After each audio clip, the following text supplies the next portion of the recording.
Yo, yo. Oops, that wasn't supposed to happen. Yo, we're live. I went earlier. I know it was scheduled to be later, but kind of the same thing that always happens happened. Let me make it so I look taller. No, kind of the same thing that always happened, which is that I was like, man, 7 p.m. I don't want to stream. I don't want to be just starting stream at 7 p.m. I was like, that's gonna get late, and I kind of anticipate having to do a couple things later on. So I was like, you know what? Let's start early. I mean, well, this isn't broadcast television, right?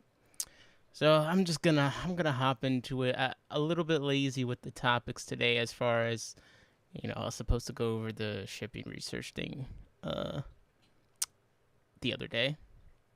I didn't. I know, you're all mad.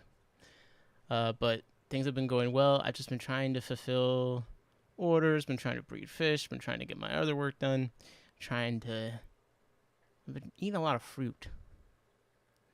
But that's totally besides the point. Just going to talk today about Bacter AE, why I don't like it, how it can slaughter your shrimp, potentially. What's up, Jorge? How's it going? What's up? I'm going to talk a little bit about breeding peacock gudgeons. That's kind of my lazy topic because I don't have to research or anything for that. So I was like, let me give myself a break. And then I'm going to cover some research I did on the most common, or at least some of the most common reasons for mortality in shipping fish. Okay, we made it through the sentence. Showing off the guns? No. I just anticipated the fish from being extra warm, but turns out it's still cold. So anyways, Bacter AE. As you can see, I put a lot of time into this, into everything I do. And that reflects even in this thumbnail. I even drew my friend Bob saying no Bacter AE, no. And this could be controversial. I know. Cancel me now. He doesn't like a shrimp food. Oh my god, the controversy. It's not. This is the kind of controversies I can accept having in my life. This is nice. Okay, so let's beef over shrimp food. Aquatic art snowflake food, total trash, waste of money. I don't really. I have it up here. 1 second.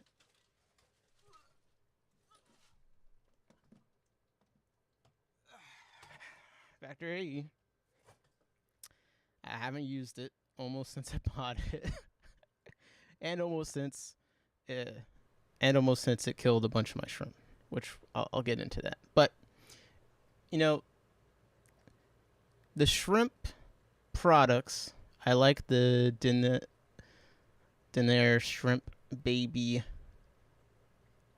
It's another way to make you spend money. Well, look, the shrimp. Before we even get into like whether this has any value to it as a food, like in general, and by the way, yes, Bob, how's it going? Shrimp products suffer from a little bit of what natural products and planted tank products suffer from, which is a few things. One,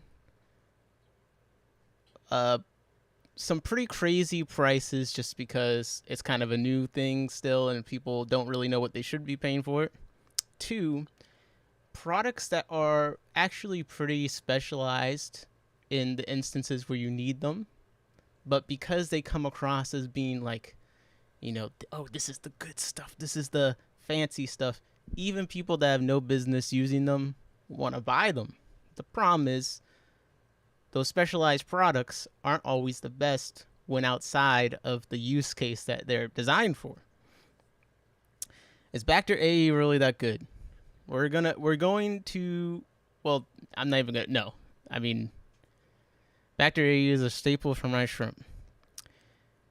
Now, is bacteria bad as a food? That's not necessarily what I'm saying, but is it really that good? Like, I personally wouldn't buy it again. That's just me. There's other people that breed a lot of shrimp, like Gardner Veeder, who also doesn't seem to really care that much for Bacter AE. Blanched zucchini is a better alternative. I think it's an all right food, but here's a few issues. Like I was going back into it. So these specialized products, they don't do a good job of explaining what the use case is. And when someone who is new to shrimp or just really into shrimp, but not necessarily like deep into the weeds or stuff, they see this kind of fancy looking product. They're like, I want to do the best for my shrimp. I want to buy the most fancy, expensive thing for my shrimp. And they see something like Bacter AE. It's expensive. It's got a lot of hype around it, and they buy it. They don't really necessarily understand what it is, and they also don't understand that even the people that use it have to modify it away from the instructions that is on the container. And by the way, how's it going, Branton, James? I don't believe it can be that good, especially for the price. Branton, have you used it? James, long term. So here's the thing. Bacter AE, and I'm gonna pull up their website, but Bacter AE itself is not a food. What Bacter AE does is that it, bro, am I literally just doxing myself with my calendar? This is crazy. See, this is why I use studio mode. Give me one second. 1 second. But what Bacter AE does is it promotes from what I understand, I'm going to their site so we can read for ourselves. It promotes the growth of a biofilm and different bacteria that the shrimp like to eat. Okay? So the powder itself is not even necessarily the food. It's a biofilm enhancer. And actually, if we go straight to the page on Amazon, which now that I am back into studio mode, I have to hit transition for you to see. And for anyone who's just listening, I will describe. You don't need to watch. But we're on the yeah, it wasn't that impressive to me. Oh man, I love it. We're gonna get into all that. We're gonna get into why I don't like it and stuff. But let me do it in order so it makes sense. Because we gotta be all on the same page. So let's make sure we all understand what Bacter AE is. Okay. So this is the Amazon page. Glass Garden Bacter AE shrimp tank treatment, nutrients for live freshwater shrimp food / aquarium water. Now, right there in the title, the product itself doesn't claim to be a food, a staple food, anything that you should necessarily feed regularly for shrimp, just in the title, which I know many people are like, well, I read, so I knew that. But the reality is that a lot of people that are buying these things, they just buy it, and they're like, this is a shrimp food. They don't necessarily. Some people may actually go into it and understand, but a lot of people, they're kind of just trusting the recommendation. Someone says it's a really good shrimp food or something you feed to the shrimp, and they buy it, and they follow the instructions that's on the container. But that's why we're going to go through it step by step. I already have biofilm, so I don't know what Bacter AE would do for me. I don't really think it would do anything for you in that instance. Snowflake foods need to work better for me. Okay. Well, it would also help that snowflake food is an actual food. So yeah, if you already have biofilm, then you wouldn't really notice the benefit. But I have seen people say it's better for newer tanks that don't yet have biofilm growth. I do think that's an example of a legitimate use for it, but it's really not something that, like, I think you ideally should be using all the time. It helps up the amount of biofilm of a tank may survive reasonably. So yeah, that's the claim. Maybe it works for some people. I could see it helping the survival rates if, you don't have a lot of biofilm or something. For me, all my tanks, I really haven't had that issue. Also, people seem to think baby shrimp don't really move around to get food. That's definitely not true. But, for me, I didn't notice the difference. But Brandon, you say you breed a ton of shrimp and notice a huge difference in tanks. And for tanks you do, and I think that's great. And I'm not saying it's bad because it has no use. Basically, what I'm saying is bad for most people that are buying it. Okay? And that is for one key thing. And since I got to cut to the chase, since Branton likes it so much, he wants to know why I don't like it so much. I got to cut to the chase. So the instructions on the container are so extremely wrong. Like the dosages, like if you put this in your tank at this dosage, you're going to kill your shrimp. All right. And this is what I'm saying. I don't like specialized products that are being bought by people who don't understand it. It's a specialized product for a specific situation that do not make it easy for people who are just casually buying it to not harm themselves by using it. And the problem is, Bacter AE, when it creates this biofilm, this bacteria, that consumes oxygen. All right. Even people that use Bacter AE and say it's good, they will tell you that you cannot use the dosages that are on this container because it is way too much. I've seen some people say like they literally use a toothpick. They use a toothpick and get a toothpick worth, like they get it wet, they put it in the Bacter AE, get a toothpick, and then they swirl it around in the aquarium. Okay, I just am trying to emphasize how over dosage the instructions on the container are, and I'm going to get the spoon out so you can see. So now imagine the people. Oh my god, I didn't realize I covered myself. Ha! I'm so sorry. Hey Sarah, how's it going? How's it going? Now just imagine the people that like this food and say it's good. They will tell you that you should absolutely not follow the instructions. This is the size of the spoon.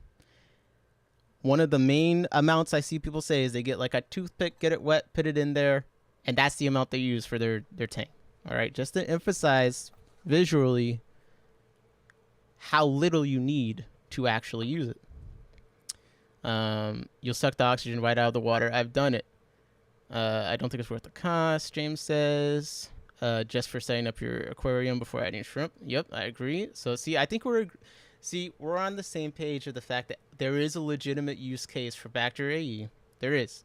The problem is it's a specialized product that has so much hype, has so much, prestige around it that people who really care about their shrimp and want to do the best for their shrimp are buying it because they're like, well, this has to be the best. All the best shrimp breeders and stuff are using it, but they don't understand that it has a very specific use case and can be very detrimental if you actually follow the instructions that are on the container.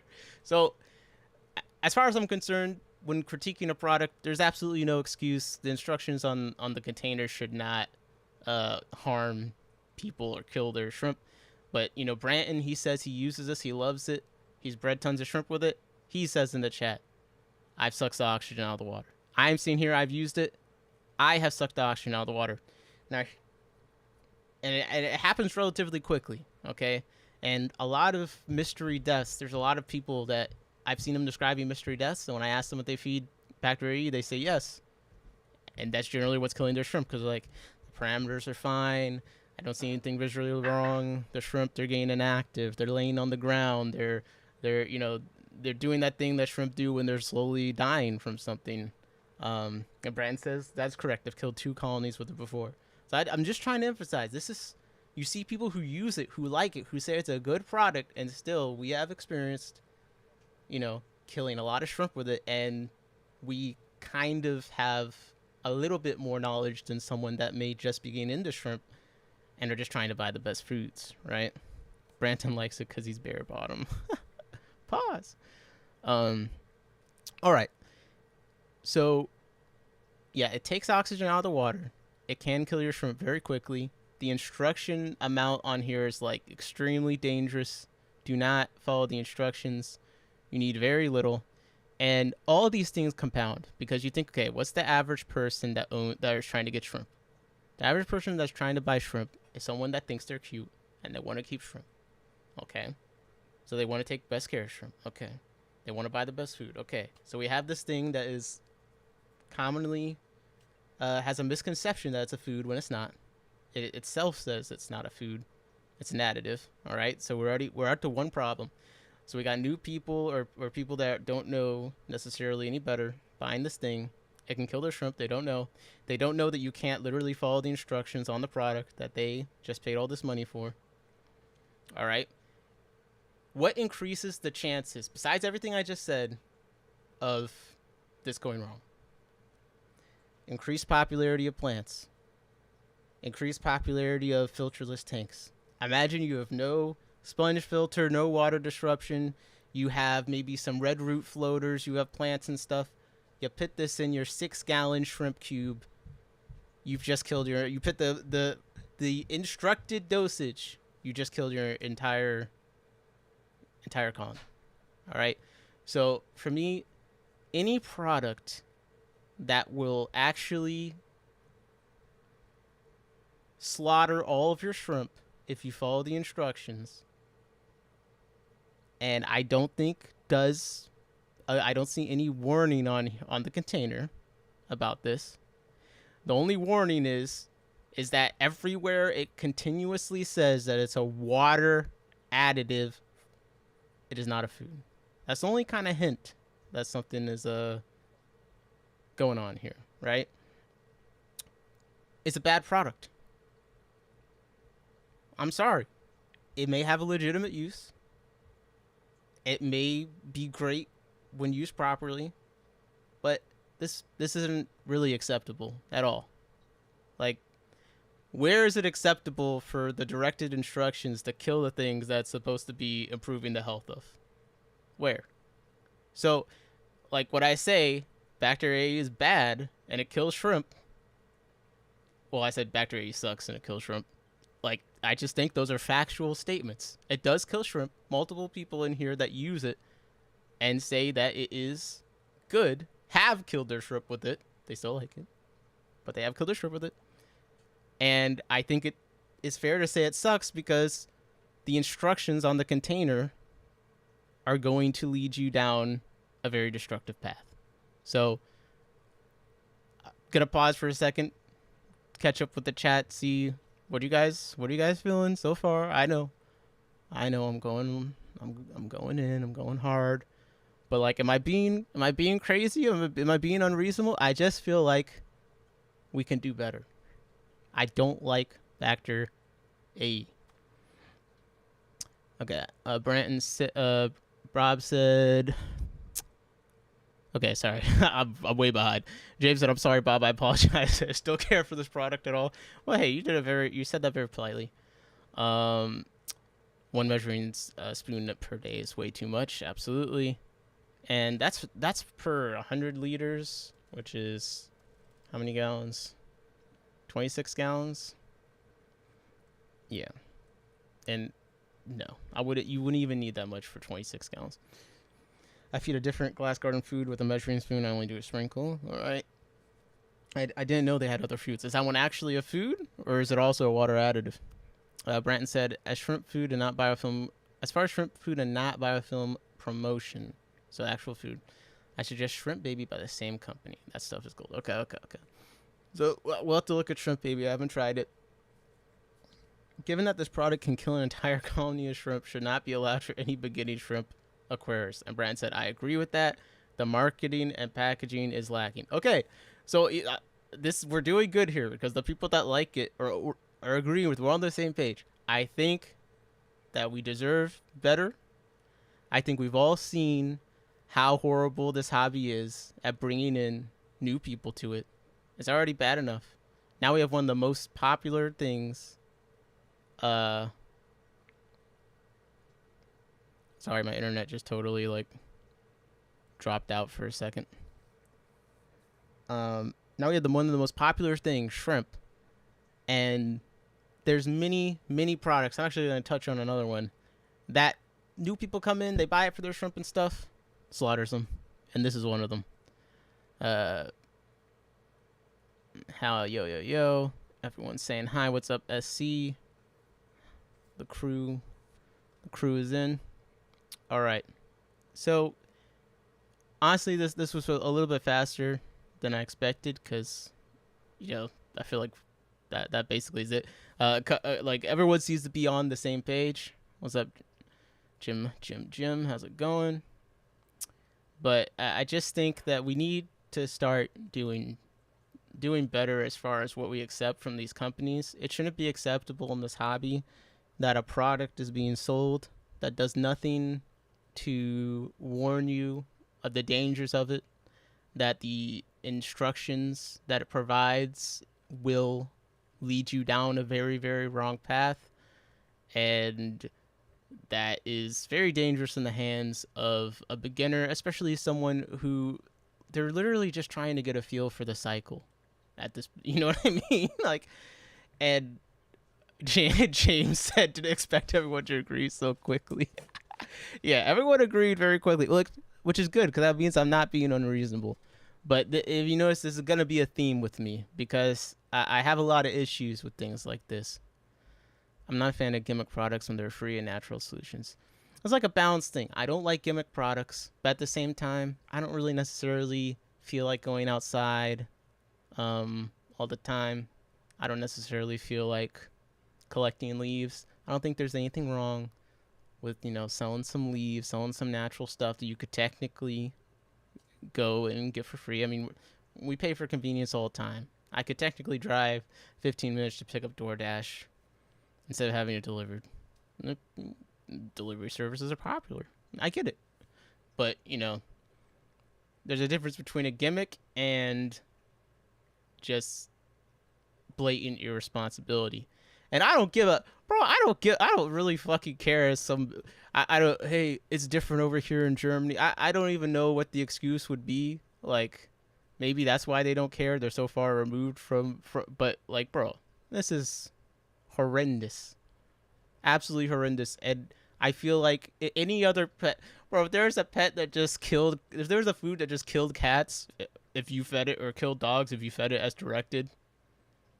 Or sorry, if there was a water additive that just killed your dog or cat if fed as directed, do you think people would just be like, oh, that's fine. That product, you just have to feed like 1/1000th of the directions. That's not acceptable. That's fucking terrible.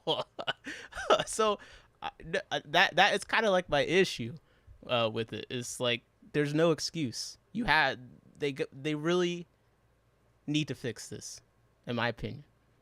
Let me just double check. Let me find their actual website and see if I'm wrong. I mean, first of all, no one's going to the website of this food, so like I think it's got to be on the container. But let me just see if anywhere there's some kind of warning on this thing. And again, the instructions are still wrong. So it doesn't even say something like, hey, put this much for this many gallons if you have 100 shrimp. Put this much if you like, that's actually important. Put this much if you have a sponge filter. That would be legitimate. Hey, if you have aeration, maybe less chance that your shrimp are going to literally choke to death. Okay. Oh, put this in if you have this amount. Don't put this in if your entire surface is covered with floating plants and you don't have a filter. Like, that is the bare minimum that should be done in this instance. It's only used when you're pumping out numbers of shrimp.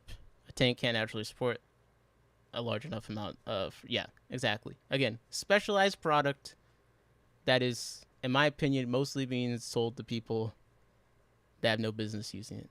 Okay? And honestly, I've shot them enough bail. No one is going to put this much effort into finding a warning or any other important information. So, I mean, I could go through just, crash course. It yucks up a take fast. Clouds water. Do not dose in direction amounts. But maybe you want to see. It's like every single thread you find about it, where people are showing you how to use it. The main thing is, don't follow the instructions. Bro, that is not... Bro, how do we let this happen for so long? It's been a popular product people talk about. It literally kills your shrimp if you use it as directed. What are we doing here? Okay. I'm just going to leave it. I'm going to leave it there. But like, bro, if there was a food for any other kind of pet that if you fed it, or again, water additive for any other pet, that if you fed it as directed, it killed your pet, and at least maybe it doesn't kill your pet all the time, but even if there's a 20% chance, there's no warning, there's no thoughtful instructions that actually prepare you for scenarios where this sets you up for disaster. It's not acceptable. So that's what I have to say. That's what I had to say. Bacter AE is crazy. If someone knowingly killed my dog for $1, things we've had really quick. I know shrimp are exactly the same, but still, it's a sort of set to be. Yeah. Nope. I agree. I'm reading the bottle now. What is normally stocked? Exactly. No one knows. Sorry, I didn't mean to go totally crazy there, but I'm gonna turn my mic down a little bit. Normally stocked equals shrimp pond. Yeah, precisely. Okay. While we're on the topic, I wasn't for sure that Bacter AE killed my colony, but that was my suspicion. You confirmed it with this episode. Yeah, I've talked because how do I know? Because I had a shrimp tank. It was a cube. I was feeding Bacter AE. I actually already had seen. I didn't see anything about things dying of oxygen, but I already knew you weren't supposed to do the directed dose. I was feeding maybe 1/4 of the spoonful. It was a colony of yellow Neocaridina. All these unexplained deaths out of nowhere.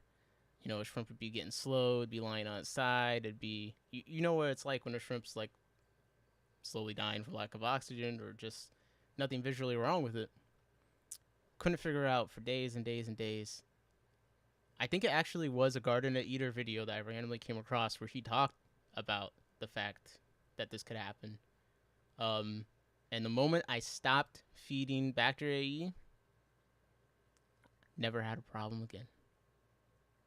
So there's a few people that I have been able to help because I've like seen on Reddit or I've seen somewhere they're posting this problem that matches my exact situation. They can't find anything wrong. I ask if they're feeding Bacter AE. The answer is yes. So this is a big problem, in my opinion. Now, this actually came across me the other day. Not Bacter AE. Another very popular product that happens to be also highly associated, in my opinion, with keeping shrimp, and also is bought by many people that are trying to do some kind of planted tank situation, something where I just realized, do I have a compressor in my mic? That'll probably help in case I start talking all loud. Something that, you know, they're setting up a planted tank. They want to put shrimp in it. This is going to be something that is likely making the purchase list. And that product would be, drumroll please.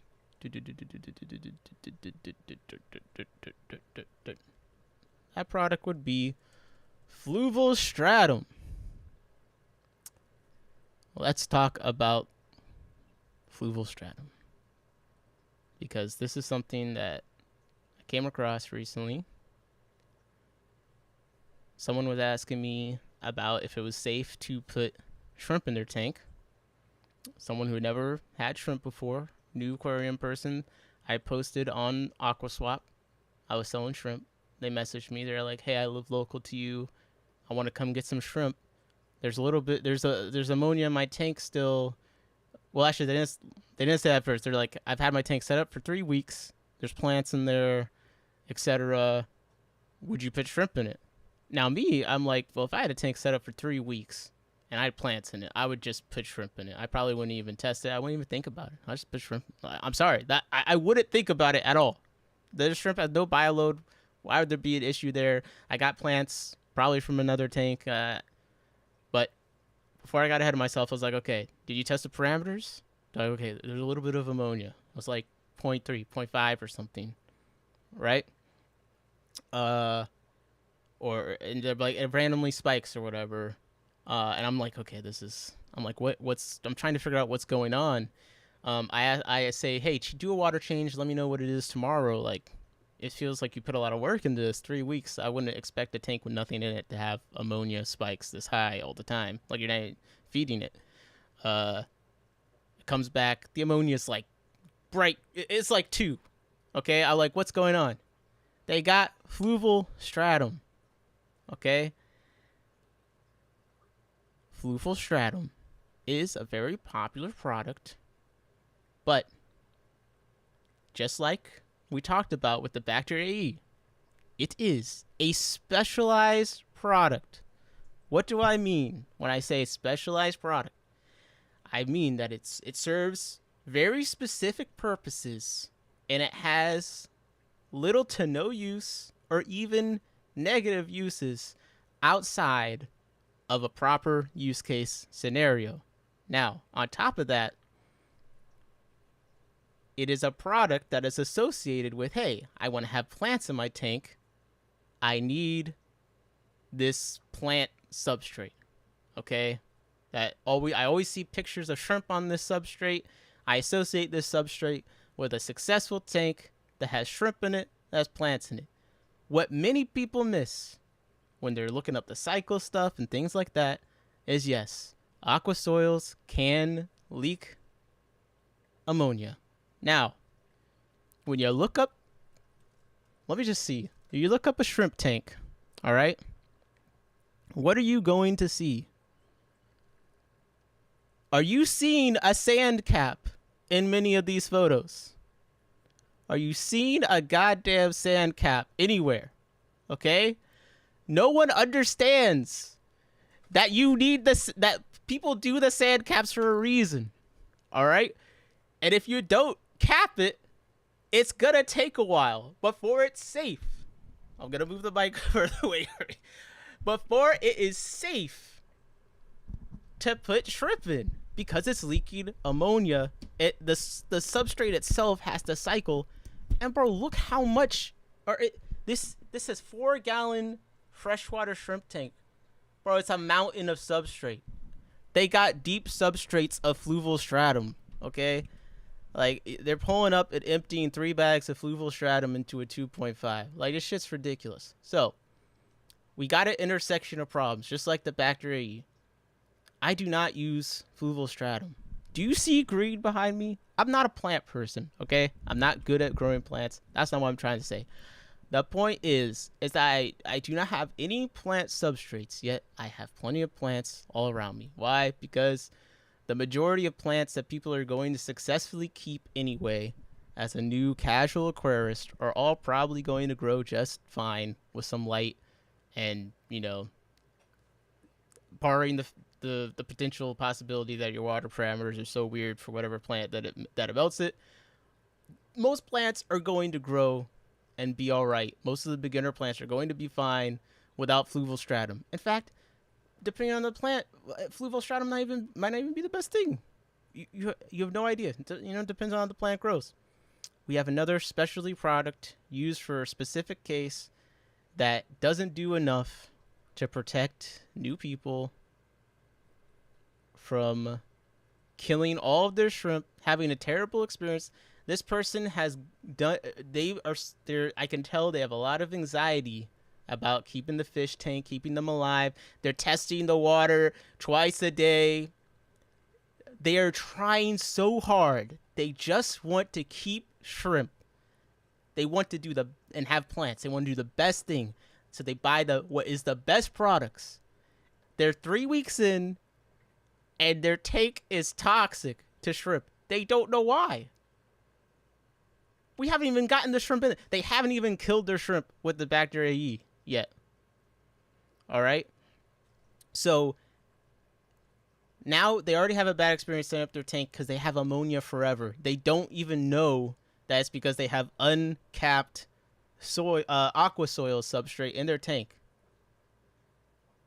Let's say that they finally get to where the substrate has cycled. They don't know why their tank is cycled now. They get the shrimp in there. They dump in the Bacter AE. The shrimp all die. They don't know why. Maybe they try again,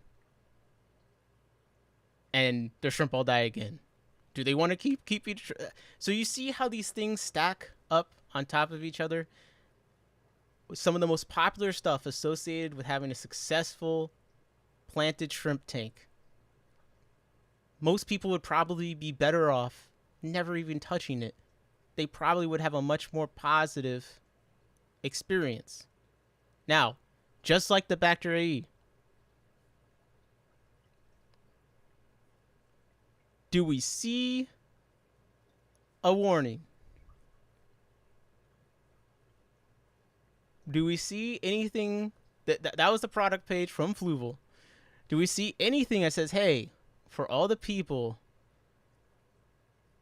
if you haven't killed shrimp with Bacter AE, are you really using it? Oh God, bro, that's so true. Oh my God, that is so true.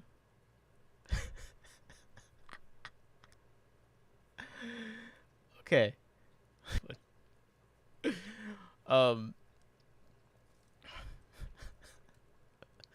Okay, just like the Bacter AE, we have a product that quite literally, depending, and again, I don't use aqua soils. I'm not gonna. I just said I'm not a plant expert. I'm not gonna pretend to be. I'm not gonna pretend to know the exact variation. This one has ammonia. Oh, only 20% of it. Listen, I know that aqua soils tank. I'm a new shrimp keeper. I'm trying to buy the best. Well, that's. I just pulled up a picture of eating shrimp. That's not what I meant. I want to buy the very best for my shrimp. I want them to be living premium. I don't have space in my apartment for a dog or a cat, so I'm gonna spoil the hell out of my shrimp. They're getting the best. We got the plants. I want the plants to grow. I'm setting up the tank.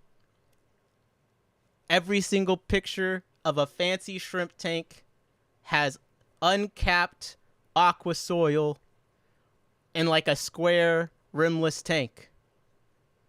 So I'm buying the aqua soil.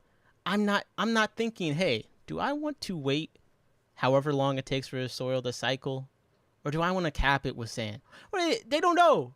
They don't know. There's nothing on the Stratum page that says, hey, if you're new or if you want to avoid, here's how you not slaughter everything you put in this aquarium. Here's how you not waste months of your life waiting for this tank to cycle if you don't necessarily want to. There's nothing. There's no protection for anyone new coming into this. It's just accepted that everyone has to kill stuff or spend hours Googling until they happen to come across the information that saves them. So, again, we got to do better, bro. We've got to. And let me just look up shrimp tank aqua soil ammonia, okay? And I just want to see if it's associated with a specific one, okay?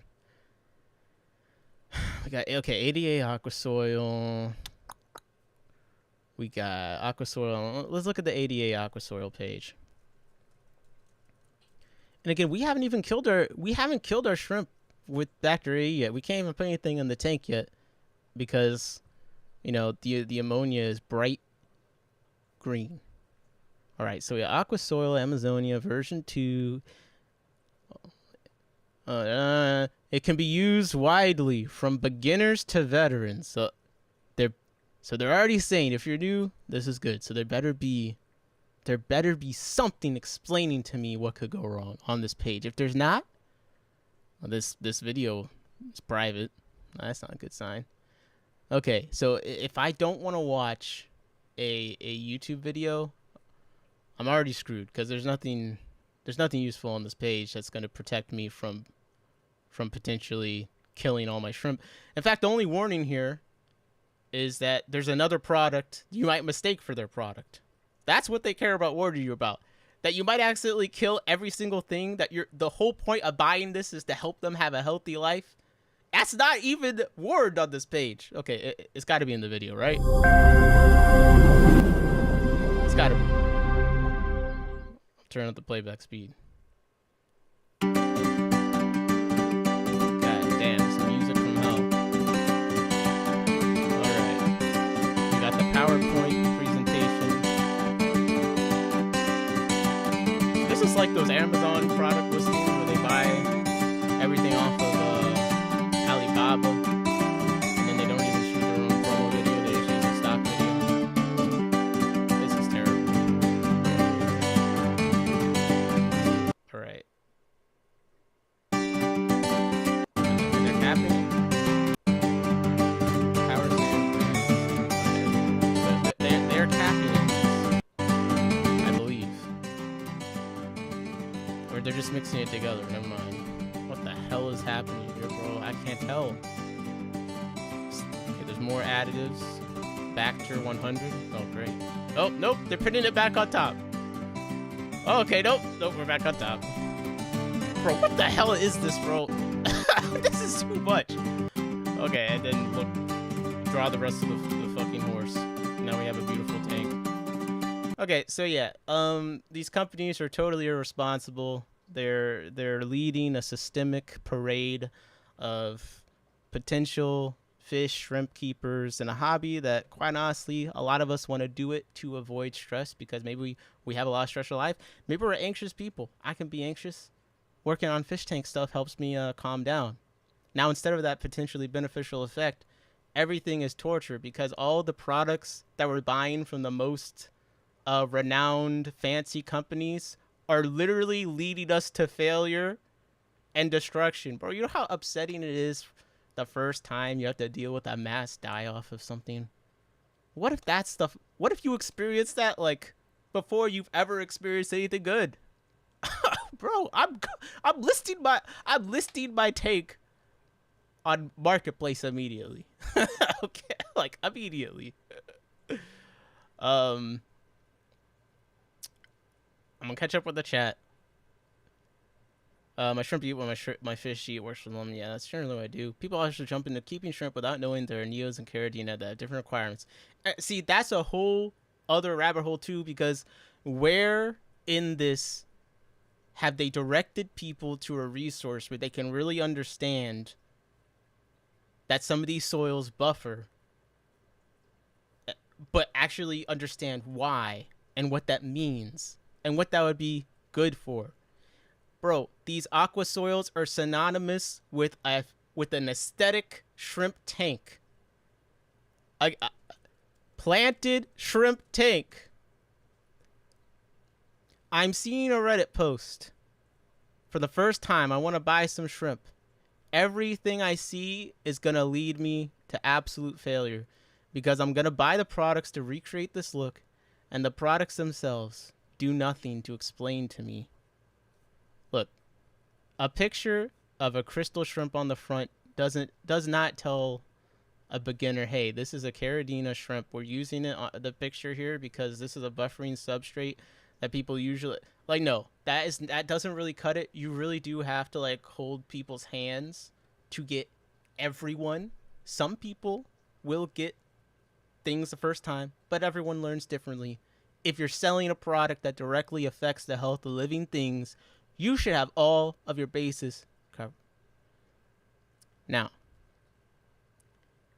I found on this Fluval Aquatics page, Stratum. Fluval Stratum. So if you Google Fluval Stratum, Fluval Aquatic page. If we go down here to the questions and answers, there is the thing that says, will adding stratum to my aquarium cause ammonia levels to increase? Well, first of all, just say yes, bro. They're already caping at the beginning. Well, it's a natural soil product, like any other organic matter. It has the potential to slightly increase. Bro, get this PR bullet. This isn't helpful. Just say yes. Yes, it can increase ammonia levels. Look at it. Aquarium is established. This should not present any problem. Bro, who the hell is dumping this in an established...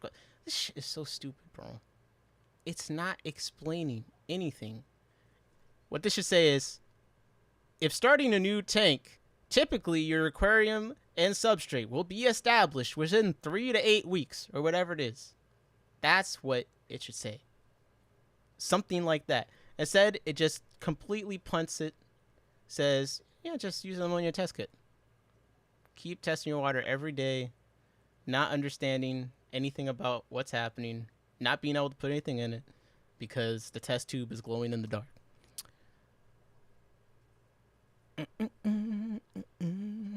So, again, I'm not giving these companies any excuses. You're leading people directly to negative experiences, and not covering all the bases when it comes to safety. See, I'm going to catch up because I've been ranting way too much. Let me see what you guys have been saying. Strictly use an inert substrate. I know nothing about this. I will subject my shrimp to it. I mean, that's basically where I am, but I understand that aquasoil does have its uses, but again, it's a specialized product, and it should be treated as such. And the product itself, when you're a normal person going to buy it, should provide you with all the information you need to use it safely and to understand what the conditions are where it's going to help you be successful and not the opposite. Let's say that they do get it to cycle whatever, or they do cap it or whatever.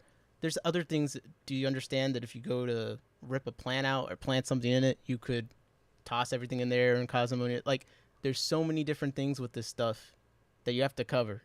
And that awful Amazon white background chat GPT instruction video doesn't cut it. It doesn't fucking cut it, bro. It doesn't. I have orange eye, blue eye tigers. Very nice. Amano and Malawa shrimp, all in Neo parameters. Let me get my credit card. My address is. I had to. That's awesome. All the fancy tigers are quite adaptable. Yeah, I did at the Clash. I bought some Tang ties from Garden of the Eater.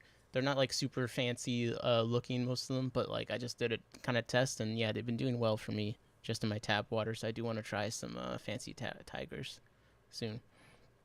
Maybe I can dilute my tap water. Yeah, you could. Okay. Daniel says, just got some dirt. Just get some dirt. Anywhere there's a lawn treatment, use that. Dump a bunch of Home Depot stat, and that'll work. Wall-to-wall plants after. Again, that is another option, but still, there's just nothing. Unfortunately, what I've learned in this hobby is, nothing that seems simple is truly simple, and even the things that are simple require you to understand why they work for you to really be able to address any issues that could possibly come up. It's hard to take care of living things. It's hard to know all the different possibilities that could cause a drastic change, positive or negative, in your little ecosystem. The hobby isn't the most difficult, but it does have a pretty long learning curve where you're just constantly learning forever. And the least these companies could do would at least be to help people start on the right foot when it comes to their journey of obtaining that knowledge that it takes to be successful. And again, who owns Fluval? Who owns Fluval? Hagen Group. Okay.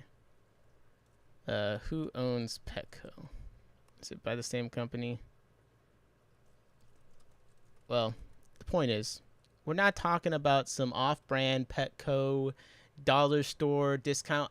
We're talking about the fanciest, most expensive products in the hobby, and they don't even pass the most basic scrutiny level. It's like they know that no one's gonna say anything, no one's gonna care. Like they can just kill shrimp every day, and it doesn't matter.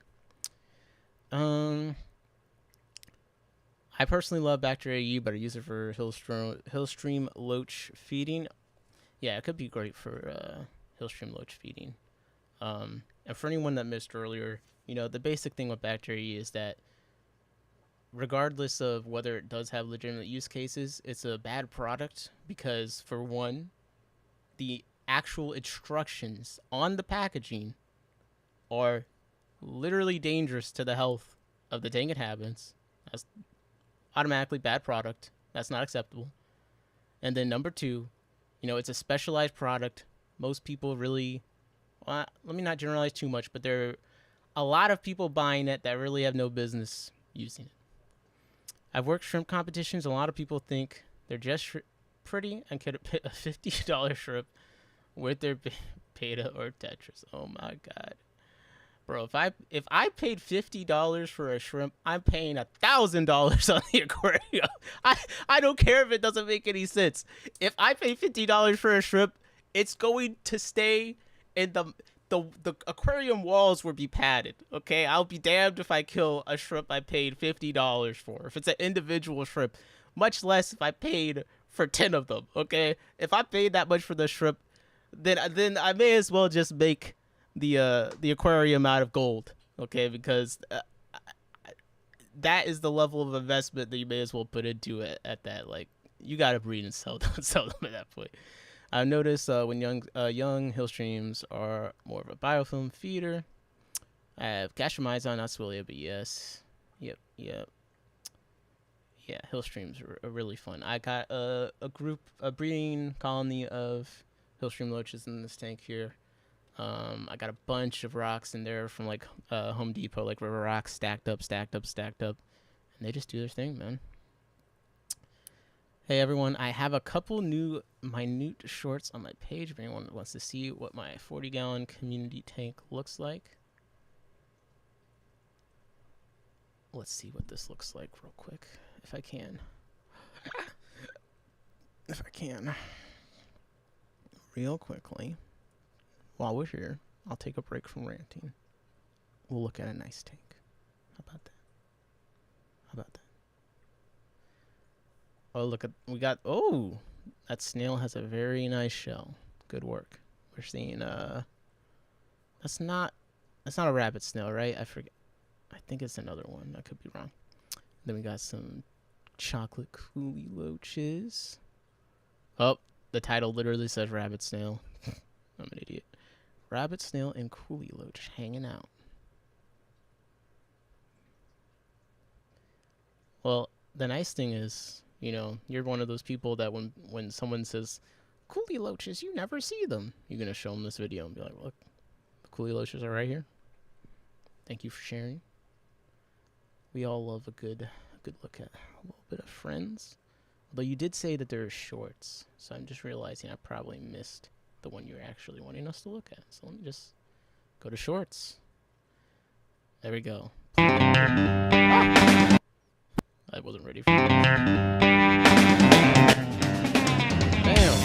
No wonder they're out and about. See, you actually had the amount of clues they were supposed to have, right? Looks like you probably had like 6 of them.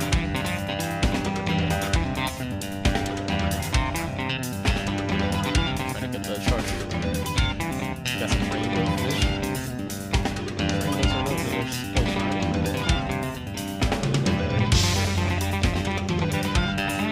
so you got some nice tannin water.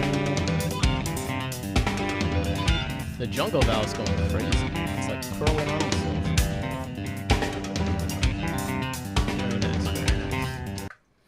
Very nice. Okay, now this song's my speed, bro. This is more of the visual side for me. Somewhere beyond the sea, somewhere waiting for me. All right, Branton says, I've been doing this for 23 years and I'm still learning every day. Yep. And again, that's the thing about this hobby that's so much fun is, you know, you just can keep learning and it's something that isn't, it's not stale. It's not stale.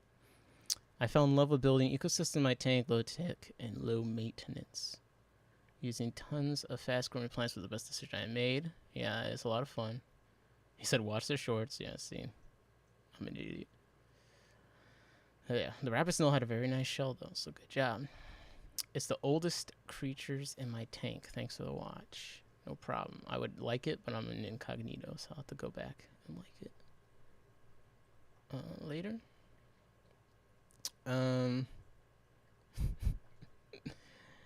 So I mean, what am I tripping?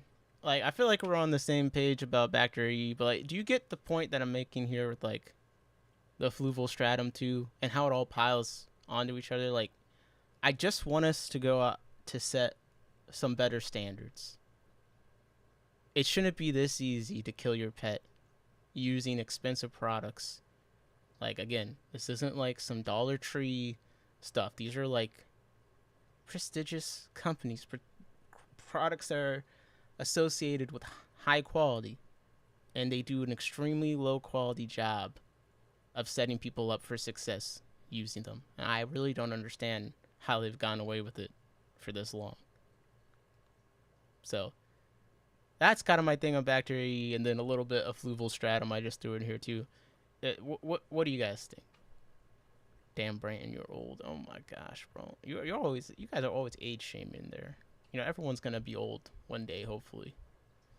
I gotta. I've been talking about old people. I really have to. I've learned to watch myself, cause I'm like,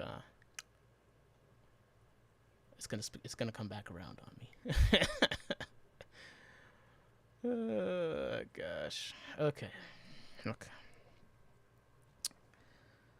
So I know I had Peacock Gudgeon Breeding Report next. I'm still giving you guys time if you have any other comments on this, but I'm actually not gonna do the Peacock Gudgeon thing at the moment because I don't feel like it, and I don't have anything else to say besides that. I don't need to justify myself. So Bob says, I see a lot of YouTubers say stuff like, start your first tank right with aqua soil. Exactly, bro.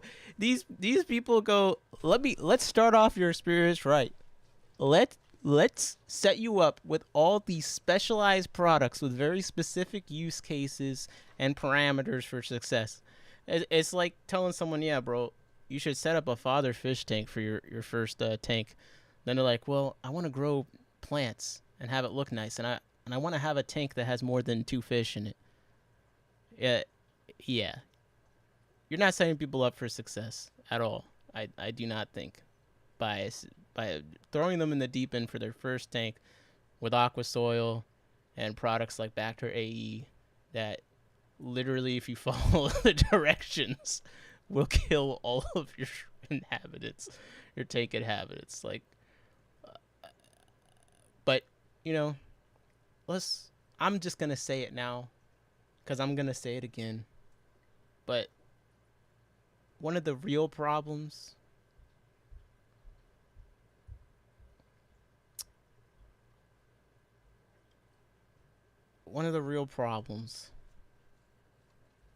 is most fish tubers are extremely compromised. Like, bro, the financial incentive, conflict of interest are like insane. I mean, like, it's like insane. Someone will be recommending you products and stuff, and like behind them is like a giant sign that says Fluval, and then below that is like a display, a product display of like the next thing that they're sponsored by. Like, the fish tubers, at least a lot of the bigger ones, like, it's kind of hard to take their advice seriously sometimes because they're so compromised and there's so many conflicts of interest. And it really shows. The tank you saw was first tank. I say it's father fish method, but several tied together. Well, the father fish method is, you know, just the bastardized Wallstead tank and other things tied together. So, yeah, I'm not a huge fan of father fish, but I haven't done my full breakdown to explain myself, so I really don't want to get into that because I like to give everyone a fair shake. So when I do talk about it, I'm gonna actually, you know, kind of do what we're doing here, go through things. We're gonna look at it. We're gonna discuss. What's up, Raphael? How's it going? I'd expect this information from Temu, not the manufacturers themselves. Oh my gosh, bro. But yeah, you know, you're not setting people up for success at all. I feel like I was actually like really about the fish tubers all have the conflicts of interest. Yeah, it's totally like insane. And I think it shows. Like, no one can tell me that there isn't a problem. Bro, we have products that are extremely popular that are like slaughtering everyone's. Like, there's like 5 aquarium co-op threads like, yo, why are my shrimp mysteriously And all the big fish tubers and stuff aren't using their platforms to actually, make a change. Why is it? Well, they're all got financial conflicts of interest. It's a very small it's not it's a relatively big hobby, but it's a small community of people online making videos. And just like anything, when it's a small community, no one wants to be the one that's kind of making a lot of noise, right? I'm trying to do my due diligence. I'm just searching Bacter AE to see if there's any giant YouTuber that says, "Hey, be careful." Now, some of these videos definitely look like they look like they could at some point say, "Hey, don't overfeed it." But again, we're having to crowd community source instruction for a product to use it safely. Like, how can you recommend this as the best? Well, first of all, I'll just crash out right now. Bro. Okay. Here's one. Are you poisoning your shrimp? The hidden dangers a year ago. Our aquarium pages. Let's see how many subscribers. 5,000 subscribers. You see what I mean? Where's a big YouTube channel that's saying anything negative? And let me not even use it critical. I just see the ultimate water additive. Now, look, Mark Shrimp Tank, he gets a gold star. Why? Water additive. Okay? That's accurate. He did not say it's the best shrimp food. So I'm sure that he actually addresses a lot of what we're talking about here. Again, shouldn't be a YouTuber's job to explain how to safely use a product. The product should have instructions that are safe to follow. Okay? Like, a lot of these videos are like, yo, how do you use this? This is the best shrimp food. Here's how you use it safely. Does that seem right to you? Does anything about that seem right? The gimmicks need to be stripped away, but then again, the nitty-gritty stuff does not sell the product. I think specialized products require special care, otherwise you get your animals in trouble. A couple of fish, exactly. That is what I'm saying. Branton says, I love these discussions. Thank you. Me too. The Aquarium Quiet Flow was quieter when I took the Quiet Flow piece out. The filter change light is a joke. Still a solid basic HOP. What about adding a bunch of botanicals for biofilm? I've had to modify my HOP to keep it quiet. Yeah. So you can see, like, the big fish, the conflicts of interest are so large. There's no big fish tuber doing anything significant here to explain. Like I said, Garden of Viewer, I do think, said something about it. But look at this 1 year. Look at this. Man.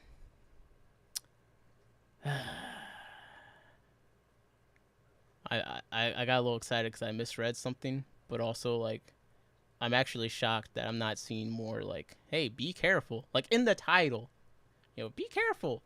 Because they're not going to click on, or they're going to click on, yo, this is the best food. You know what I mean? In order to get someone to click on something where you're going to explain a danger, you have to put it in the title. Yo, don't kill your shrimp with this product. They might even watch the whole video. They might just watch the beginning saying why it's good and then click off. You have to put that information in a more accessible place. The best thing us as hobbyists is that we're the ones that make the choice for their tank. I mean, that's true, but actually that's 100% not true, because every time you go into a fish store, what do you see? People walk in, they say, hey, what fish is going to eat algae in my tank? The fish store owner, how about a pleco? Are you serious, my brother? Hey, what should I put in here? Hey, what should I do?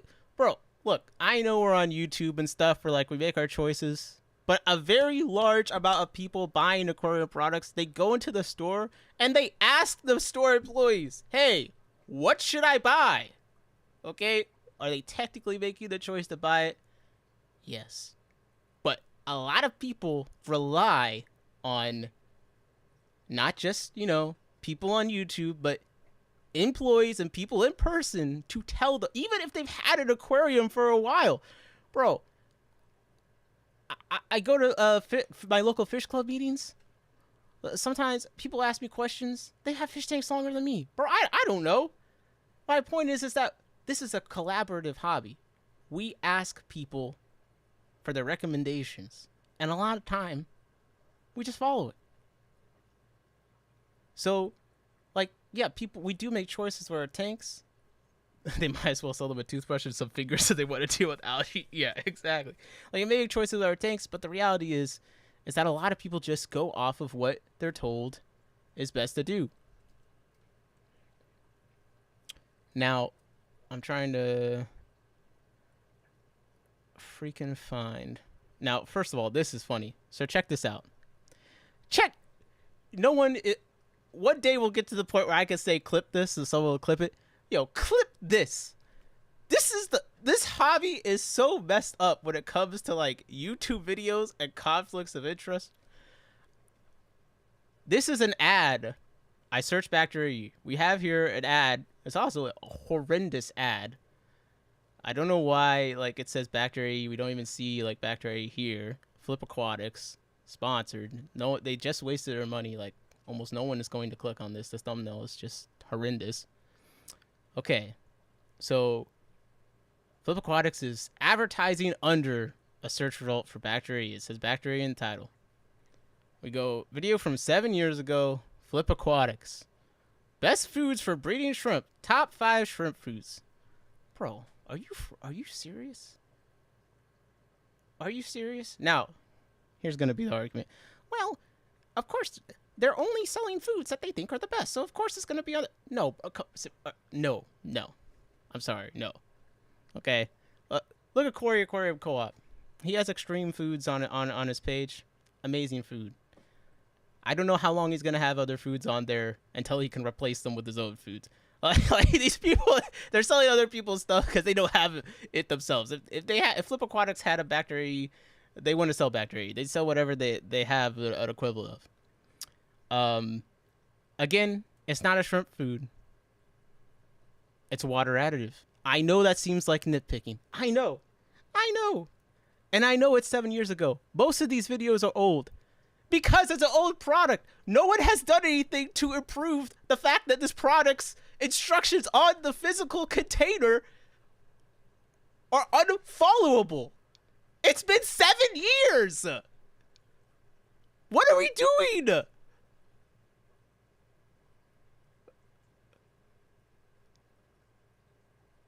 Has the container even changed? It looks the same. If anything, if this is the spoon for it, if anything, the scoop has gotten bigger.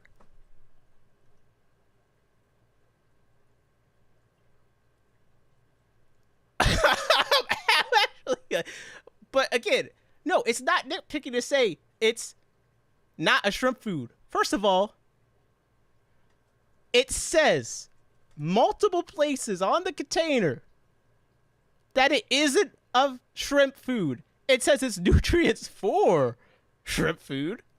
So that's what in the title on Amazon through some random third-party seller, Good Growly store. They're making it very clear. This isn't a food. On the package, water additive. That's one place. Water additive. On the back. Talks about the biofilms. Blah, blah, blah. Nothing about it being a food.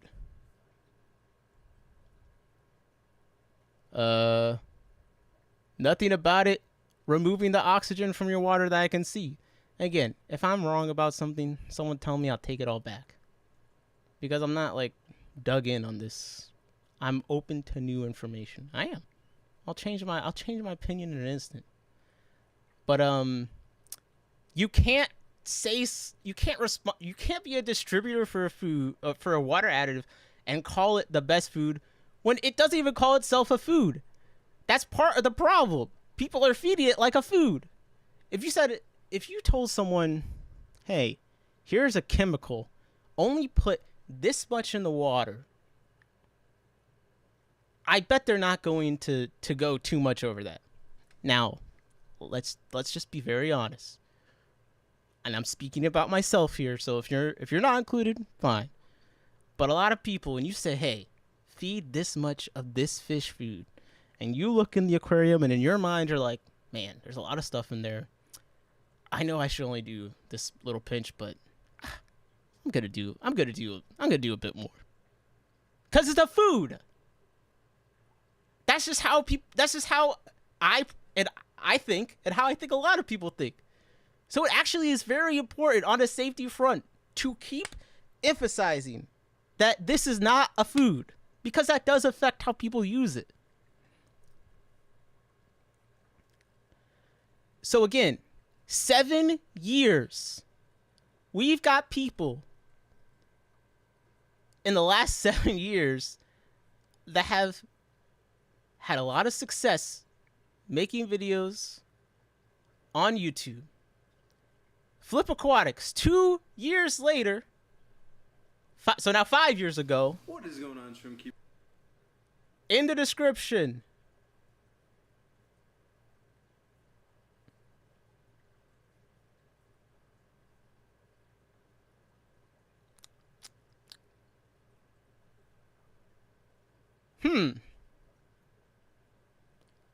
#1 food, Bacter AE. And they have it over top of all these actual foods.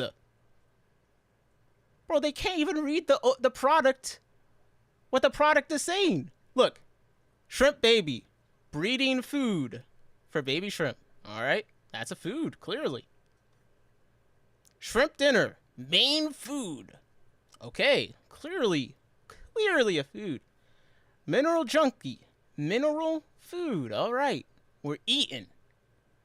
Bacter AE, water additive.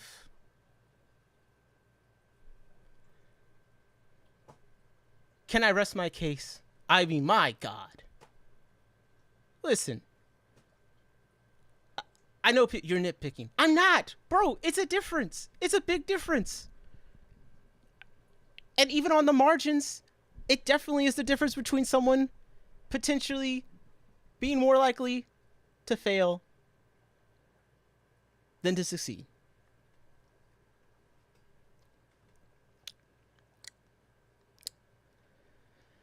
Bro, I didn't even expect I didn't even expect to rant this hard, but it's actually just annoying me. Like, bro, that's why I said it is just such no, see, the biofilm is the food. You'll be back. This guy gets it. Does he call Bacter AE a food? Is Bacter AE listed anywhere here? No. It's worth noting that overstocked tanks that shrimp will eat all the yeah, shut up, John Buckley. Like, bro, most people don't have overstocked tanks. You do know, like, you can't just overstock. Like, your shrimp population is going to just overpopulate by accident. You know? I mean, unless you're really overfeeding and you don't realize you are. Like, I'm sorry. It's not I don't believe that it's a catastrophe that everyone is failing at shrimp keeping because they're not killing their shrimp with Bacter AE. Like, my God, bro. But see, this guy gets it. Biofilm is the food. He's talking about biofilm. No mention of Bacter AE in the description. Good work.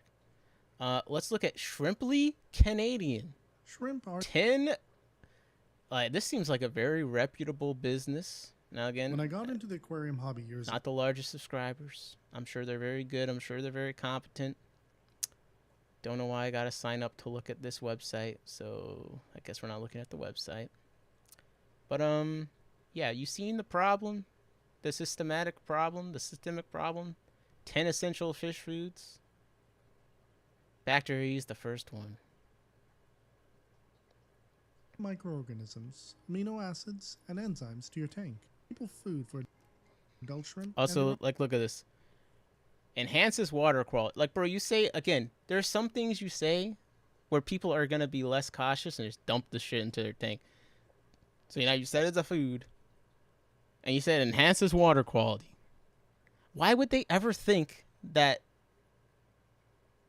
putting too much in, or actually just putting in the directed amount, could potentially harm the inhabitants of the tank? Offspring. I serve about a quarter spoon for my 5 and 10 gallon tanks and half a spoon to my 20 gallon tanks once or twice a week. Wait. Let's look at what are the Bacter AE instructions again? Let's run that back. And 10 gallon people food for adult shrimp and their offspring. I serve about a quarter spoon Again, for my... This is a video that's supposed to be telling people, new people that don't know much about shrimp, some foods that will help their shrimp thrive. They just want to take care of their shrimp. Shrimply Canadian, looks professional. We're already off with an F because they're listing something as a food that's not a food. The first product I use is Bacter AE by Glass Garden. This is a and it's kind of hilarious because like they go out of their way to say micro powder, microorganisms, amino and like they don't say in the video that it's a food, but it's under 10 essential shrimp foods. Acids and enzymes to your tank. It also enhances water quality and improves the development of biofilm, which is a staple food for adult shrimp and their offspring. Yeah, I don't need to beat. I'm not gonna beat the point in on the food thing on this one because this is really what I want to get to.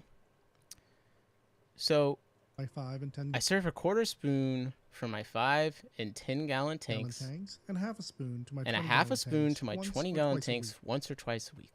Let's look at Bacter AE's instructions. Let's see. Normally stocked tank, daily, 1 measuring spoon per 100 liters. 100 liters, around 26 gallons, he said, for his 10 5-gallon tanks. So, let's say that he's right. This is beyond the fact that he's still doing less than what the thing actually says you should do. He's saying he does that once or twice a week.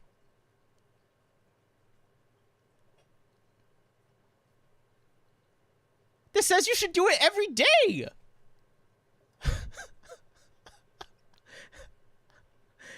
Bro, it's heavily stocked twice a day. Bro, what does it mean? No, normal stocked, heavily stocked. Yo, have you ever seen someone who's like, I got a heavily planted tank, and they send you a picture and it's like 2 Crips and 1 half-dead Anubias? Like, this doesn't work as a measurement, okay? It's not a universal language, okay? It doesn't work. But besides the fact, in this video, literally, the shrimp company, shrimp is in the name. The product I use is Shrimp Baby by Glass. Just glazes over the fact that they're directly not following the instructions on the product. Don't explain why that is. Nothing. They're useless. They're so useless. Okay, I'm sorry. Oh my god. Oh my god. Fish Keeping Answers is a good YouTube shrimp channel. Yeah, I am familiar with him. He is good. He is. I think he wrote a book. Fish Keeping Answers was one of the channels I did actually watch when I was first getting into stuff. Okay. Let me catch up with the chat because I'm sorry. I've been so getting worked up. Branton left. Yo, bye, Branton. My apologies. Thank you for joining the conversation, and it was great. There's so many types of fish food. Might as well buy 10 tiny cans, mix them together. I do enjoy doing that. The German hobby is like 100 years more advanced in fish keeping than the U.S. market is. That's very true. But, you know, this is all written in English and marketed to a U.S. Fish keeping market. So I don't accept that as an excuse. They know that we're stupid. They're OG Aquaria, and we just started doing it the last 15 years in incubator level. Yep.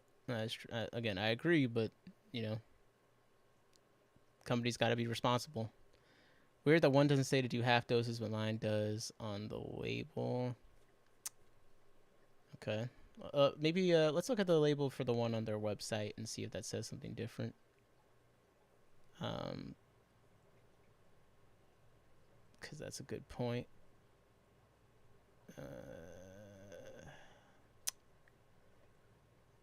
It does. There's a hat. Well, again, on this they've increased it by 20 liters, so it's slightly increased. But there isn't a change in instructions really. They just added a low stocking density measurement. It says for the first time we recommend starting with half dosages for about a week. Yeah, so it's still useless. It does nothing. It does nothing.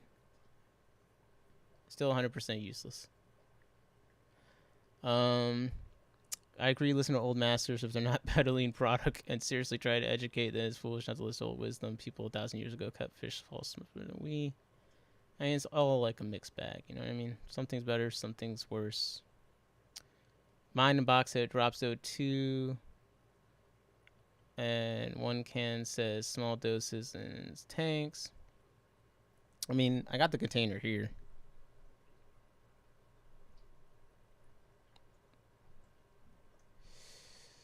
I got my container.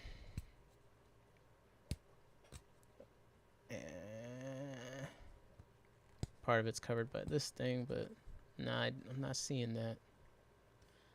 But I mean, even if that is the case, I mean, it's still a problem that all your third-party sellers have a outdated picture of instructions, or just outdated instructions written on their website. Like, again, we're talking about something that's affecting the health of living things. So these kind of, like, if this was about that, if this was an equivalent thing with like a dog or a cat or humans or any other kind of pet that people actually, bro, if they were keeping dogs and cats and like little cups like betta fish, like there wouldn't be a single Petco standing in the country. They'd all be burned down. So I mean, let's just face the fact that not only is this because they're enabled by people that have large platforms in this industry not really doing very much to change these kind of things, but in general, a lot of more casual fish keepers, just a lot of people that just don't care that much about fish and stuff dying, unfortunately. My fish tanks need me not to my fish tanks need me not the best of my fish tanks, letting them do what they want to become, and trusting nature's key. Indie Fish Tanks plugs API products in his video. He's lucky he makes awesome tanks. You don't like API products, Daniel? Glass Garden, the world famous shrimp breeder, made it for himself. We're still started selling it. Yep. I think that's like kind of like because Extreme, I think, is the same thing. Like they actually breed fish and stuff, and they make all the food in the U.S. Which I do want to. I want to do a breakdown of foods and like sources and stuff, but it was really like, man, when you look at like the imports and stuff of companies, I was expecting to find like more on Extreme. Like no, like they really do make their stuff here. And you go like to Aquarium Co-op, it's like China, Korea. Like do they get anything from this country? No. It's like Alibaba Incorporated, which I mean, there's nothing necessarily wrong with that, but I just didn't. I wasn't really aware. That kind of thing does like affect your perception. I think my pleco is more bioload than my shrimp combined, probably, especially if it's eating, plecos. But a lot of fish, there are some things that just aren't that digestible, and when things aren't that digestible, it just comes out as more waste. So like I was recently reading about like how on the thing like crude protein percentage includes parts that are undigestible. That's just going to end up as waste. So 60% crude protein, maybe the real protein level that is actually going to be utilized is like 50%. You know what I mean? But there's probably a lot of stuff like that with fish where we could really decrease the amount of waste and stuff just by feeding them foods that they can actually digest properly.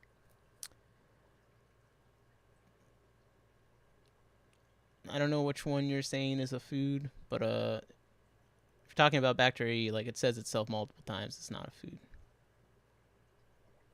It doesn't say it's a food and a water additive. It says in multiple places on it that is not a food. And on all their other products that are foods, the first thing it says on the front of the container is, this is a food. But also, again, I'll just say that from your scenario, you're using it in a 15-gallon with your hill streams. Hill streams, I think, have the ability to eat significantly more biofilm than shrimp. So it's already, kind of an incomparable usage to we're mostly talking about in relation to feeding it to shrimp. That it could be a totally different appropriate usage with something like hill streams or a bigger fish that can eat a lot more biofilm than a shrimp could. Yeah, every day, put it every day if you want an algae factory in your tank or just foul your water. Yeah. And that, again, that's what happens when you just say things without explaining them, because it says it enhances water quality. You just say that with no context. Maybe someone's water is going bad with they might actually just put in more Bacter AE because it says that it enhances. The YouTuber said it enhances water quality. It gave me no warning about it, so what could it hurt? My container says 120 liters. I must have an old version because I rarely use it. I think mine says 120 liters too. Mine is current then. Okay, man, I got really behind. I'm sorry, guys. Mine said when first using that half dosage. Yep. It is in-house first. the 186 element is in the house. First time live. Yo, what's up? Welcome to the live show. I've been kind of going crazy. I'm sorry that you had to see me like this. Shrimp Baby has the same instructions, so fantastic. So, Glassbox Diaries, what's up? How's it going? API is fine. Just wish everything wasn't so commercialized. That's the way the economy floats around. Yeah. So, Bacter AE, this stuff is all part of a systemic issue.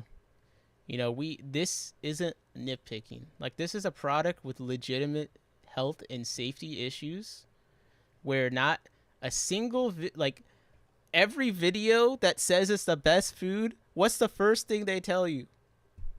Don't follow the instructions. They tell you to use way too much. Listen, how has it been 7 years where the instructions on the container are wrong?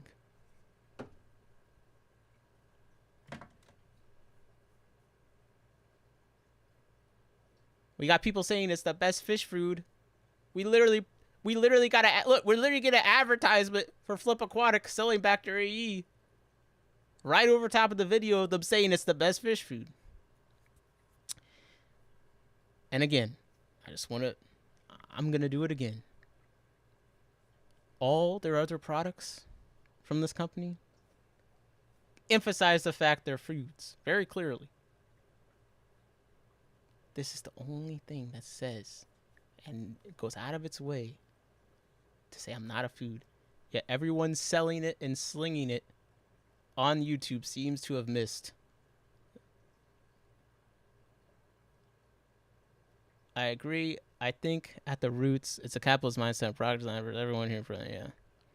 As Father Fish says, put nature in the box. I'm really, bro, you guys are trying to I already ranted enough. I don't want to talk. I don't want to talk about Father Fish because when I talk about Father Fish, I want to be able to have a nice breakdown, a nice layout of everything, so we can all be on the same page. Have you seen any of the Shrimp Mania videos where he's in professional shrimp breeder shops over Singapore? I have not. I'll just have it playing on silent while we talk. Excuse me. Excuse me.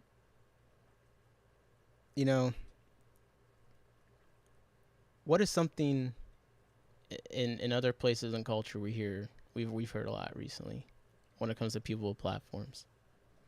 You have a big platform. It's your responsibility to use it to kind of improve the world, help keep people safe, speak out on things. We've got a product that has legitimate issues, and no one with a big platform, or let's do another search. But the majority of people, I think it's safe to say, with a big platform have done nothing just to get the company to have the appropriate instructions on the container. Again, the people that like it and say it's the best even say, yo, you cannot use this shit as instructed.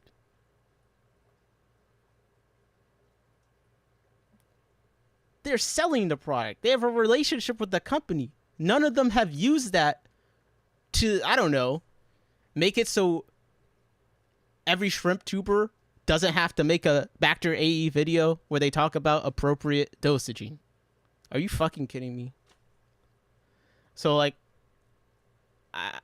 it's just maddening. I've seen this video, that dude in the shop knows his shrimp. I forget who said it earlier, but they really are ahead of us on a lot of things in these other countries. Where I just totally lost what I was just watching or having playing. We should all start digging ponds and take on the pond industry next. Yo, one step at a time, bro. One step at a time. We're not even trying to take on the industry. I'm just trying to advocate for one product being fixed in a, like, it's undeniably broken and wrong. And if it isn't, like, if they want to come out and say, hey, we defend the instructions, these instructions are right, go ahead and do that. Fine. Prove everyone wrong. But all the people that have been selling and recommending your product, not a single one of them says to use it as directed on the box. That's a serious problem. Like, bro, not everyone watches YouTube fish videos. Some people just look up fish food or shrimp or whatever. Amazon's the first thing that comes up. They order it. They follow the instructions on the container. That's why they're there. The instructions are on the container, so you don't have to look up online to know how to use it. They did update from 1 scoop for 100 liters to 120 liters per day, so problem solved. Where do you want from them? Yo, shut up.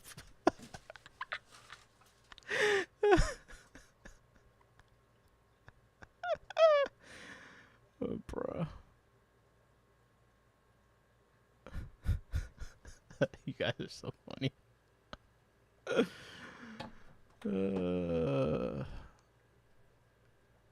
I'm trying to see, like, I don't want anyone to ever say, oh my god, bro, you're ranting, like, all this stuff and you're actually wrong, like, it's clearly in front of you. So, like, we've gone to multiple pages, multiple websites selling it. I'm trying to find, like, a big YouTuber who's talked about this thing. Oh, now this is funny. This came up. Why did my shrimp die? Is it because of Bacter AE, or is this just a coincidence? Okay. So it's a guy. He puts an air valve into a bag of water and says, "This is your shrimp. This is your shrimp during shipping." All right.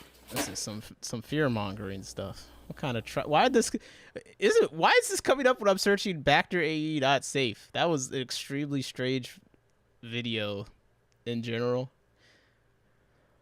Oh my god, bro, we just keep getting Flip Aquatics. I know. Listen, bro, someone over there is trying. They're trying to get you more sales on Bacter AE. Well, I have a hint for you. First step. If your title is Increase Baby Survival Rates with Bacter AE, maybe you should show something relevant in the fucking thumbnail to what the ad, because, like, I'm scrolling past this. To me, this has nothing to do with Bacter. Oh, this is it's not babies. I'm not seeing Bacter AE. So, like, I'm not, bro, we're even off topic on, like, I'm just trying to help the marketing department. You're flushing your money down the toilet. This has to be one of the least effective, like, bro, I've run ads on YouTube before for work. I'm not any kind of advertising specialist. That's not what I'm trying to say. The point is that, like, I know that this costs money, and I know, like, maybe the thumbnail on your ad where you're shilling for a product that you've done nothing to improve the safety of for 7 years of selling it, or at least 7 years of promoting it. Maybe you should at least put something in the thumbnail relevant to what you're paying money for this advertisement for. That's all I'm trying to say. Okay. I'm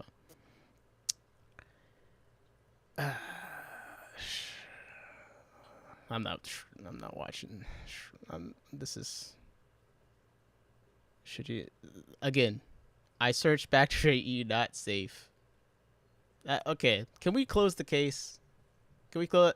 I think we could just say that as a whole, the larger platformed fish YouTubers, they failed us on this one significantly. My God, bro. Let me search specific names. I know that Garden of Eaters talked about Bacter AE not being safe because that's literally how I found out. It's not coming up with a search though. Let's see. Bacter AE. What's another big YouTuber? Aquarium Co-op made a video on them. No, it's gonna be shrimp people. Let's be honest. Who's a shrimp person? Yeah, keeping fish simple isn't really a shrimp person. And the only thing that's coming up is this Mark Shrimp tanks over and over again. And again, he is the only one we've given stars because every title he has indicated something that other people have. Because the other one we saw, he said it's a water additive. He didn't say it was a food. This one says Bacter AE, fantastic, if used properly. So I'm gonna accept this as a good title for letting people know, hey, you actually need to be careful with this.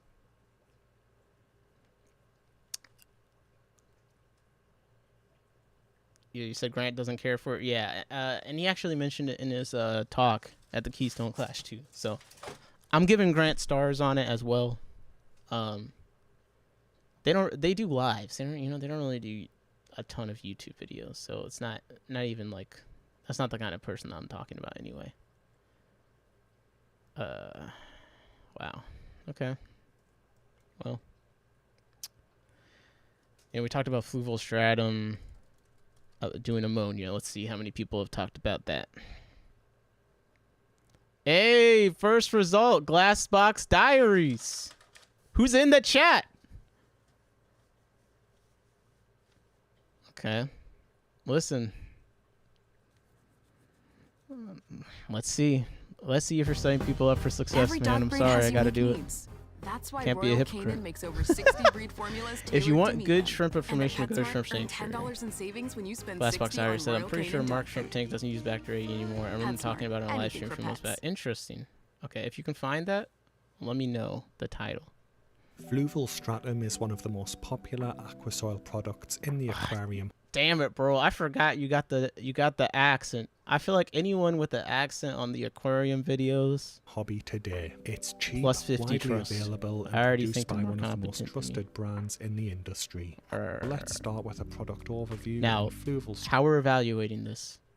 Does the person explain fluval stratum properly? Do they explain that it's a specialty product with a specific purpose? Do they explain the things that could go wrong?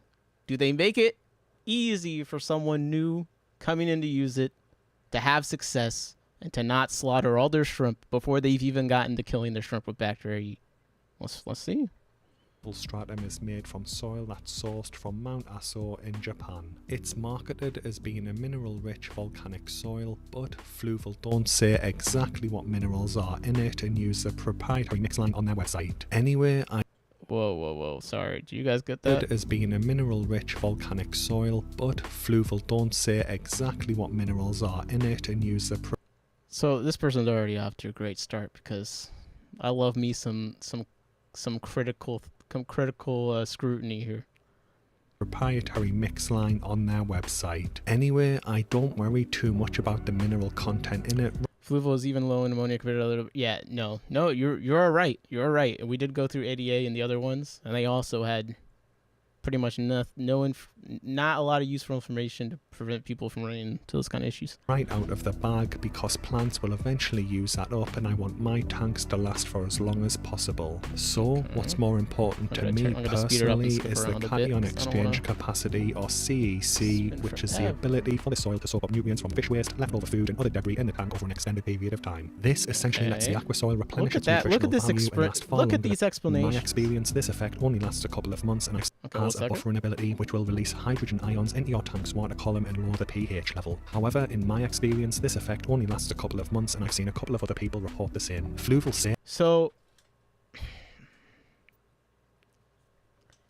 we are 1 minute and 47 seconds into a video, less than 7,000 views, with a channel with 7,000 subscribers. All right. Where's Fluval's video on their aqua soil? I'm trying to compare the quality and amount of information we're getting compared to the site, like the actual website, and people selling it. Fluval stratum, how to use Fluval, versus someone who is not making any money off of selling Fluval stratum. Let's see. Porous structure. It's also very good for bacterial establishment on its surface. So nitrofiers grip on there and multiply very easily as well, helping the biological balance. Aquarium that contains plants and fish, and of course shrimp. It's not a hard structure, so they can get it. Well, I'll say this is a significantly lower production quality video. In there, doesn't discolor water, and in fact, it actually reduces discolor, but it tends to help to the product. Eric's going to take us through a basic setup and give us some tips and tricks when we're setting up an aquarium with Fluval plant stratum. Yeah. They're getting their ass kicked by Glass Box Diaries right now. This man's talking about very structure. You get talking a about good, roots. quick start for planted aquariums, and actually super Poor structure again, too. bro. Shut up. From a tank like this to a finished product, as we have here with our Flex 15, is that patience is very important. And again, this wasn't like on their page. I searched for this, so even if this was going to be a good video, it doesn't necessarily meet my criteria because it's not, as far as I can tell, it's not even in like a prominent location where you could just stumble upon it. But I just want to see, can they do a better job of explaining their own product? Like, so far, 1 minute and 47 seconds into the Glass Box Diaries video, and already he has more information than this other video at the same point. But let me catch up. Important. This tank has been grown in for 2 to 3 months at this point. Planted tanks like this do not happen. I've heard about water changes for new aqua soil. Yes. Yes. ADA relies on you setting up tank as according to TA methods with daily water change for weeks after set. Oh my god, bro. Really? Can you give me a source for that? Please. Please just give me a source so I can read about that. Is that from ADA? Happen after a couple of weeks. You really have to give it. It's in a book. Fantastic. So in this, with a strainer, rough it up too much. Now, once you add it to your aquarium, you will notice that the water becomes quite turbid at first. That's totally natural. Don't worry about it. Turbid is a sick word. What is that? Turbid, thick or opaque with matter and suspension. Bro, I did not know that word. And I love it. You can still see a bit of it in this tank, but it clears up after about 48 hours. Looks really clear, as in our Flex. In my hard rocks and pieces of drift are useless, so I like to stratum. You'll have a tendency to destroy it, break it up, render it useless. So I like to put in my hardscape materials first. Bro, you can't even put hardscape in after you put the substrate in the tank because it will make it useless. And then add the stratum around it. People love paying money for stuff that's like actively bad. And that are appropriate for the tank's size. We've also appropriate for the tank's lighting system. Let me clarify it. They're actually actively bad for what they're likely using it for. And that I don't think most people are thinking that much about appropriate for the tank's size. size. It to look nice. You've also placed them correctly in the aquarium in order to trim the roots of. I've seen enough. We're double the amount of time we got into Glass Box Diary. It has nothing to do with the substrate, safety things, what it's made of. I mean, the description says it's from the volcano. People say that stratum supports a neutral to slightly acidic pH on their website, but to me, this phrasing does suggest that its buffering capacity isn't as strong as some other aquasoils. So it might not be ideal for tanks that need long-term pH products they are using. The buffering strengths of those products are sorry, I'm going through because like this is up again. So in my area, fluval stratum is not only the cheapest aquasoil option, but it's also the easiest to find at its listed price, making it a popular entry point into the world of aquasoils. So moving on to adding fluval stratum to your aquarium, as some people do have issues. Most common issue by far is that fluval stratum can be dusty and cause clouding in your tank when first added. They're gonna love you, really. And I've got to add. Okay. I'll He's be in already a second. covered potential problems. Added.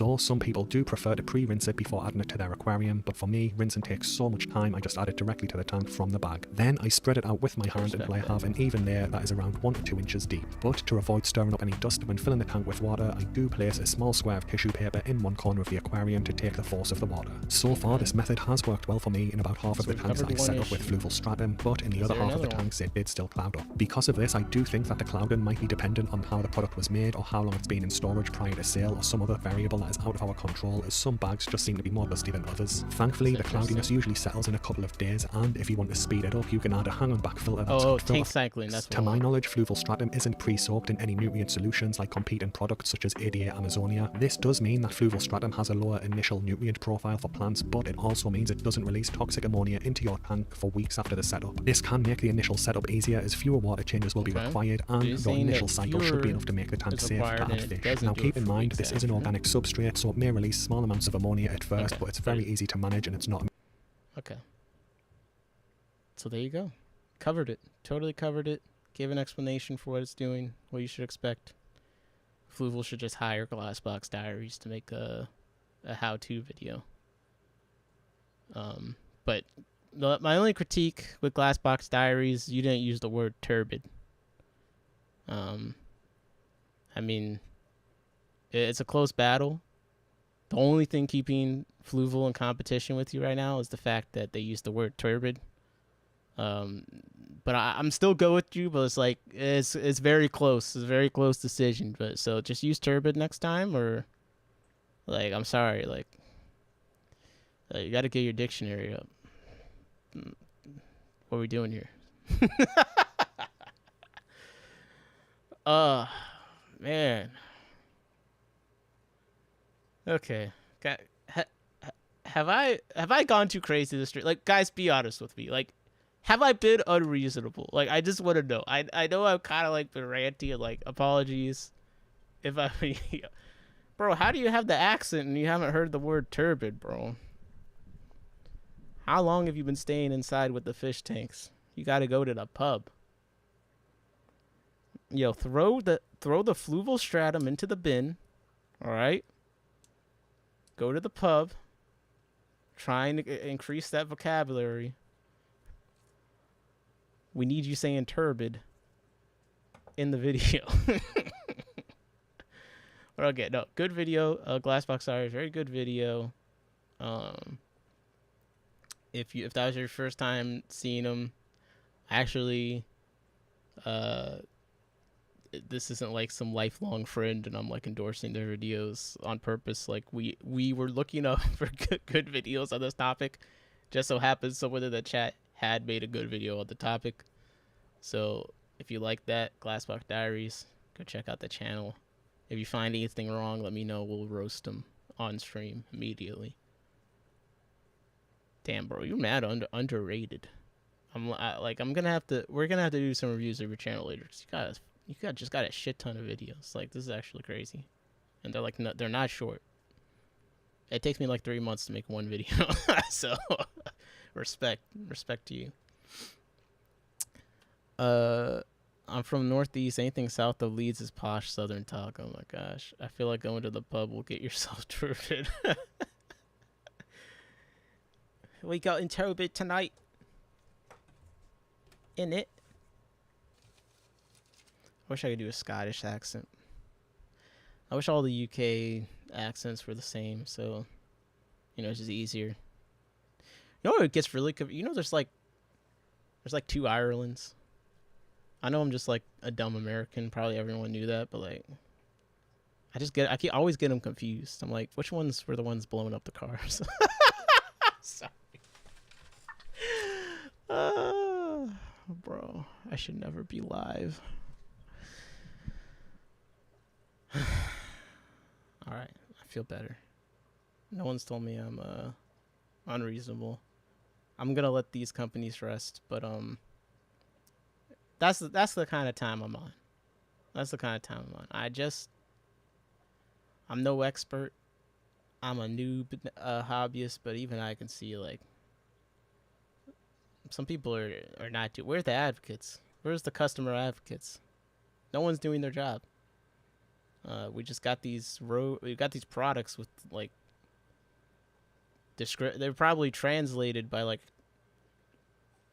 Google Translate beta version like 10 years ago or something. And they still haven't updated. The only Glass Garden product I have is their snowflake food and my shrimp leaven. Let's look at the Glass Garden snowflake food, because I was going to move on to the shipping thing, because, listen, I'm going to say this once, I'm going to say it a million times. I love to hate things. Let me be more. I like to critique. I just enjoy it. I do like nitpicking. I think that nitpicking is important. I think it matters. It also just happens to be very fun for me. And I'm willing to admit when I'm being unreasonable. That's why I keep asking you guys, like, am I being unreasonable? I don't want to sit here and critique things all day, but my God, they make it so easy. Glass Garden, snowflakes. I want to see a picture of the food, please. I want to see the picture of the food. Yeah, excuse me. Well, I can't see it, but I'm gonna assume. So yeah, sticks, natural ingredients. Yeah, natural ingredients. It's become. Wait, this is something else. This is shrimp snacks. Or snowflakes. Okay, we have shrimp envy. 3-in-1 mix. Natural aromas of different flavors. So are these multiple snacks in one?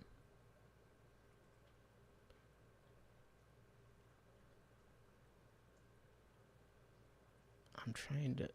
Okay. Interesting. So, here's something... I'm going to do my research on this food to give an opinion on it, because I've never used it, so I don't know. I have a video on my channel going over it. Now, this is a shameless self-promo. Get out of here.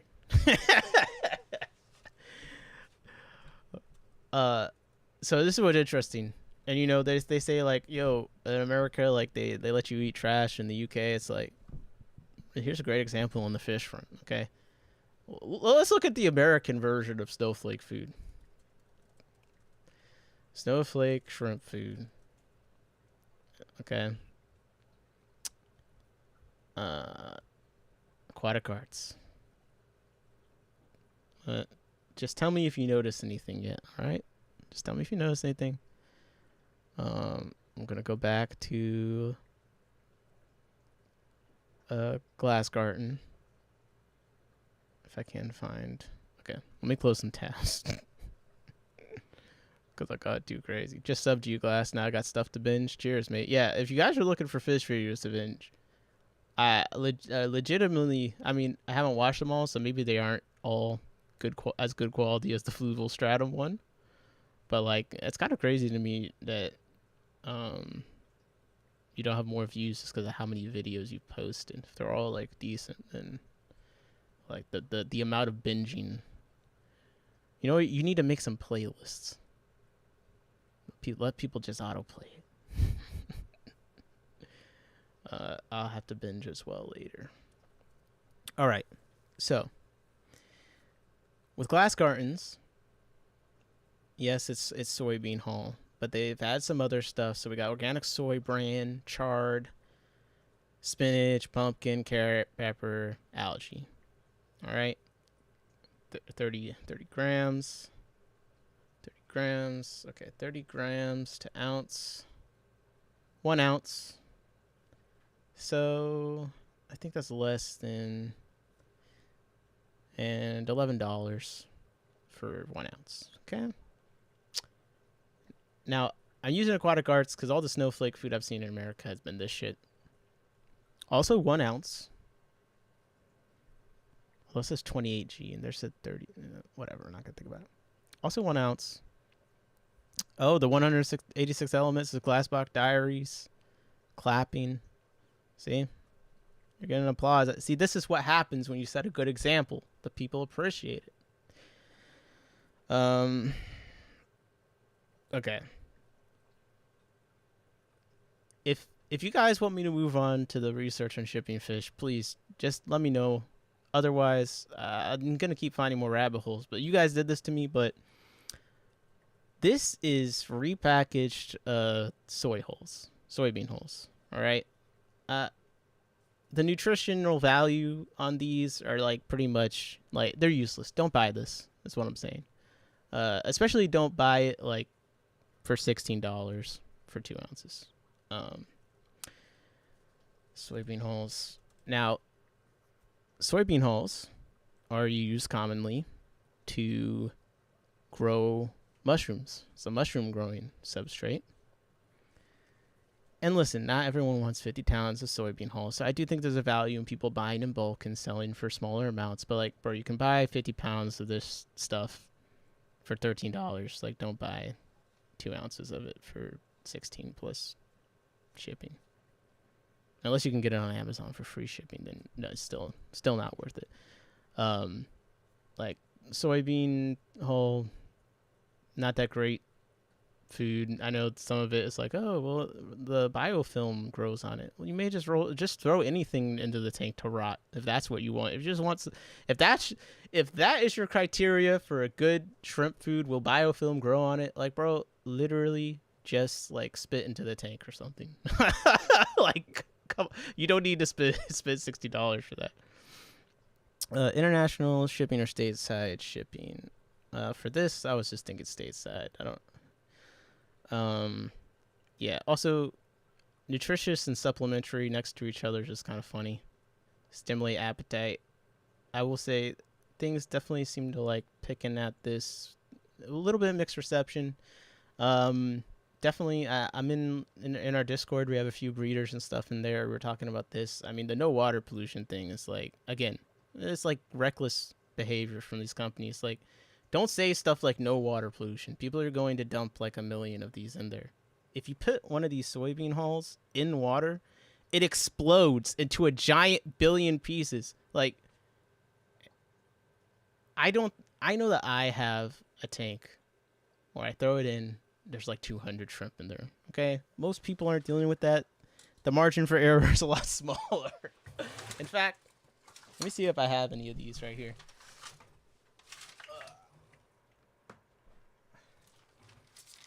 Here it is. I didn't buy this. I got it, I think at some kind of event. Let me drink some water. And then I'm going to put it in the water, just one. We'll see how much it explodes into.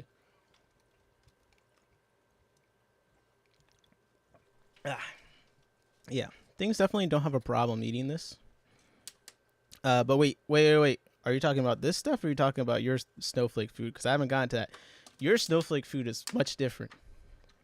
What Aquatic Arts is selling, there's nothing else in it. It's just soybean hulls. Like, straight up. Like mushroom growing substrate. It's a byproduct of processing soybeans, okay? Literally go buy a bag instead of buying this, buy a bag of frozen soybeans. Buy a bag of edamame, which is soybean. Frozen edamame. Bro, it's like $2, $3. You get entire beans, not just the hulls. Okay? It actually has other nutrients and stuff in it. You can just boil it so it's a little softer. Put it in there. Not only do they like it, I have old live streams of me feeding soybeans. This is soybean hulls. You can go and buy frozen soybeans at the grocery store. You don't have to go out of your way. You don't have to go outside and collect some leaves. You don't have to grow it out of your tank. Just buy some frozen ones at the store, boil it. It's literally like the full thing of this. Much better. Biofilm, all the good stuff, all the benefits, much less cost, much less BS. But what Glassbox Diaries is talking about is totally different. I'm not familiar with Glass Garden's snowflakes, but I mean, yes, it clearly has, soybean. It's a soybean product too, but they have added other things. They say it disintegrates relatively quickly. I will tell you, this stuff does not disintegrate quickly at all. The Aquatic Arts. Oh, I just spilled Aquatic Arts soybean hulls all over the floor. I wasn't going to feed them anyway, so you can see it's a very messy food. 1 second. Yeah, let me go full screen. It's pretty messy food. I just put it in, and again, it's a soybean like hulls. So like it does not disintegrate. I will tell you that. It'll be like this for a while. This was one tiny piece.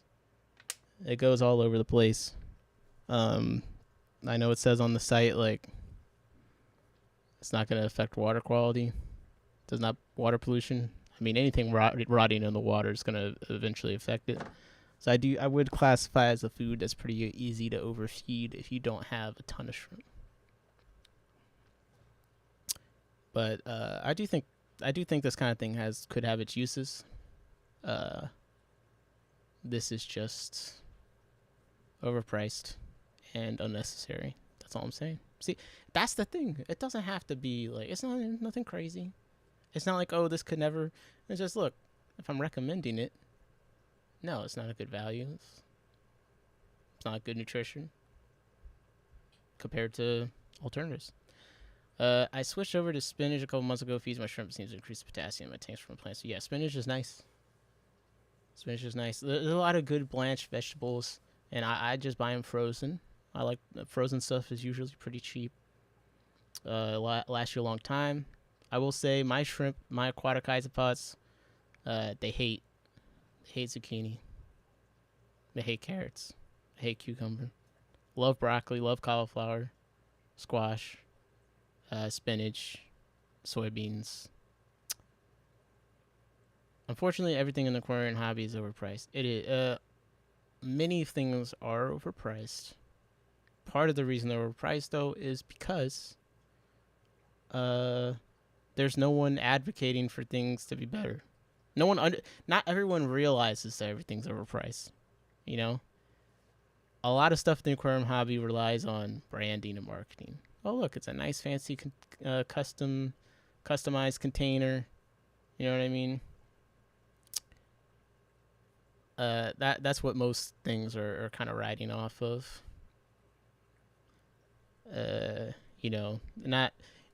I was talking to someone the other day. They're like, I didn't realize like Aquarium Co-op gets like all their products, shipped in from Taiwan or whatever.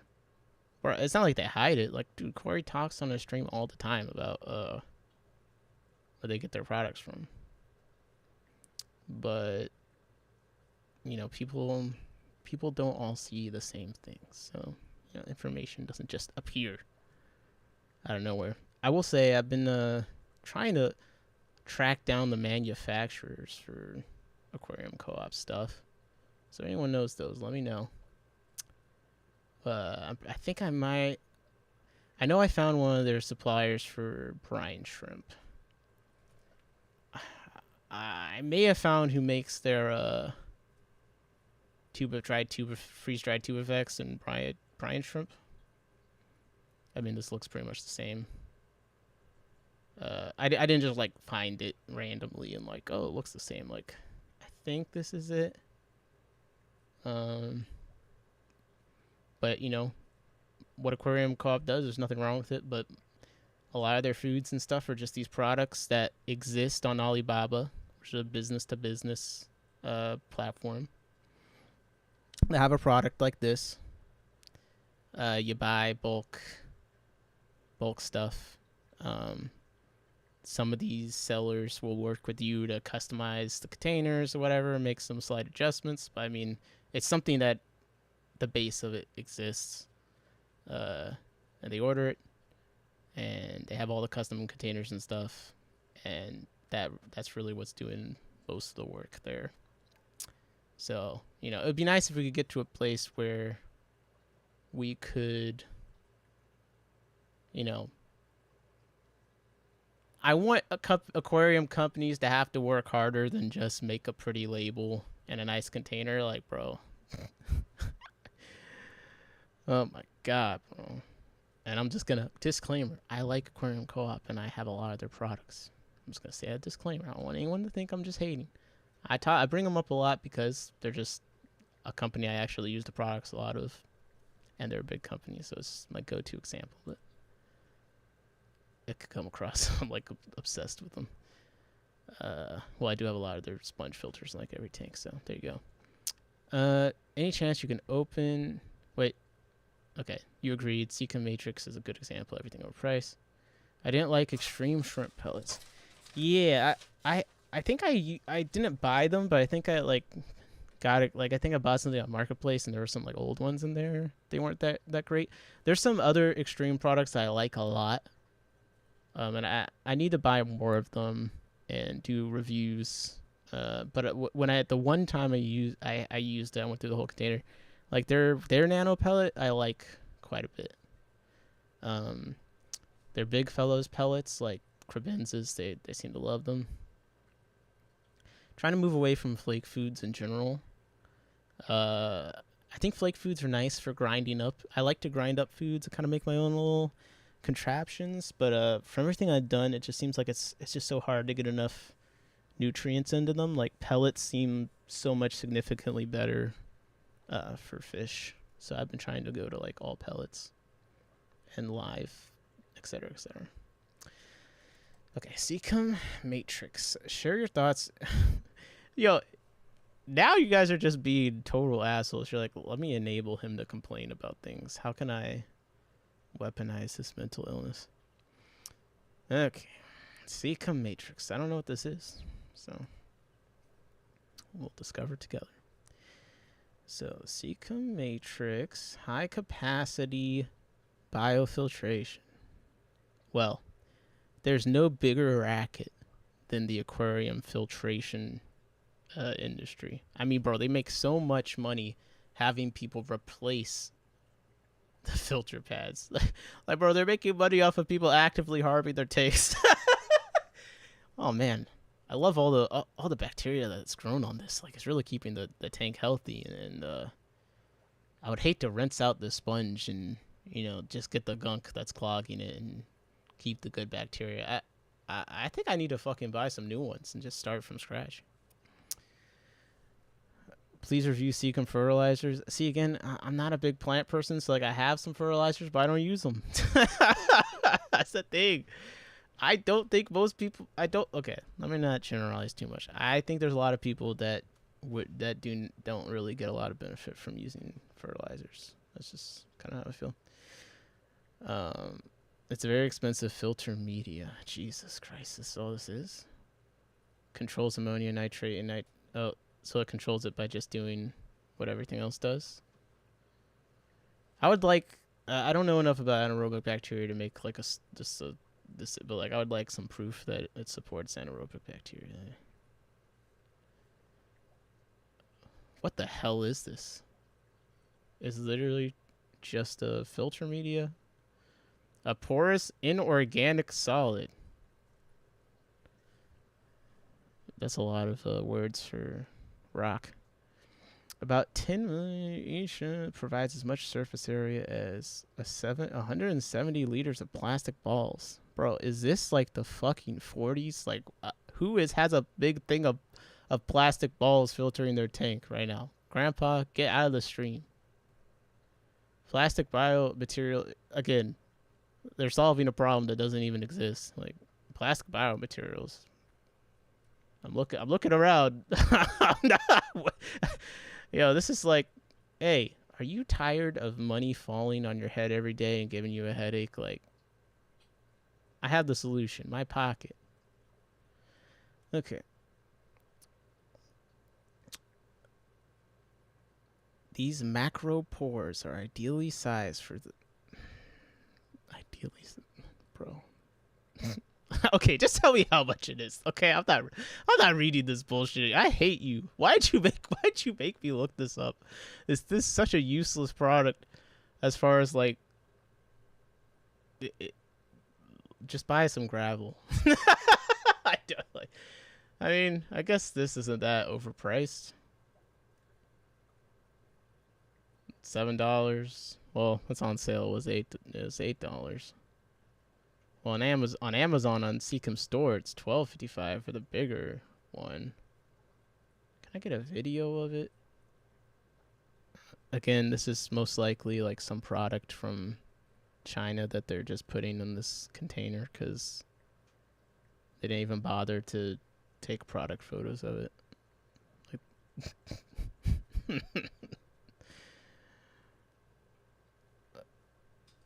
tons of people still use BioBall still.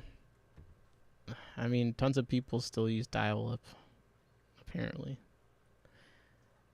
I don't think that this is a big problem. If you're using plastic balls, then you probably have a reason you're using them. You probably have the setup for it and all that jazz, you know.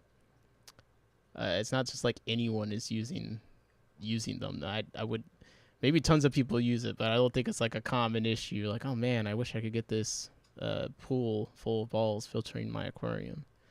It was specific to your response below what you read in the FAQ about it being pumice stone at 5 times the price. Okay.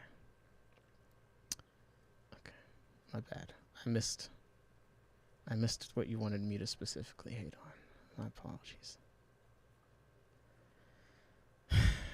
FAQ. I saw the internet matrix is just pumice. Is that true? Bro, if this is what your first frequently asked question is, just cancel the product. Why are you even trying anymore? This is so sad. Oh my god. Like, imagine the first FAQ on your product is, I saw everyone is saying that this is useless. Is that true? Like, what are we talking about at this point? BioBall, their old head tank stuff, though. Most people are 50 plus. Yeah, that's what I'm saying. Snake oil.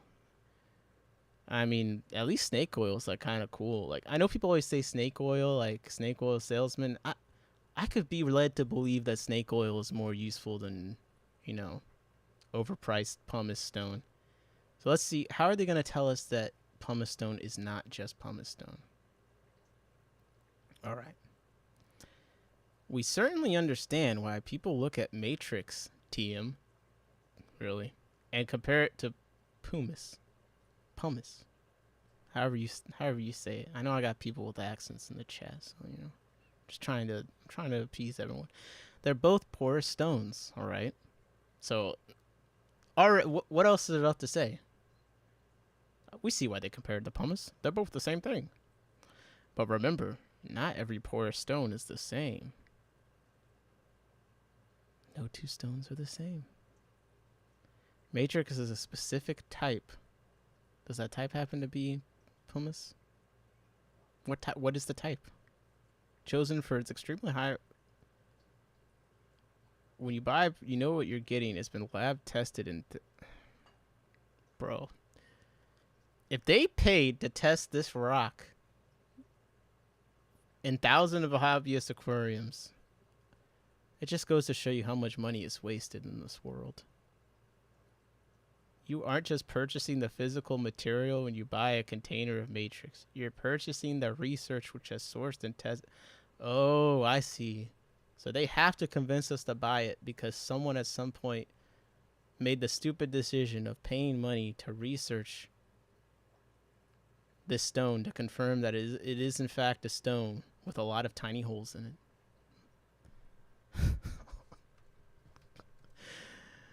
Man. This is bad.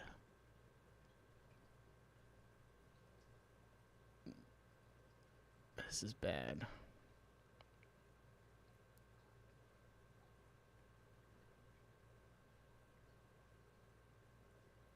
That's just crazy. That's the first question.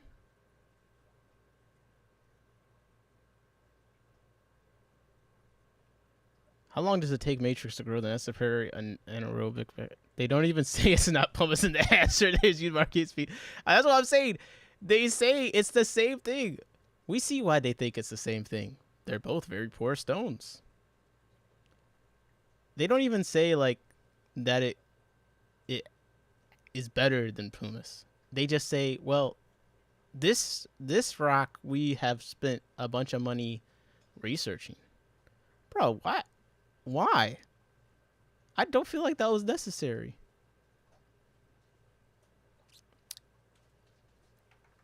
I mean, we can't even get to the actual important questions because you're too busy clearing up how useless your product is.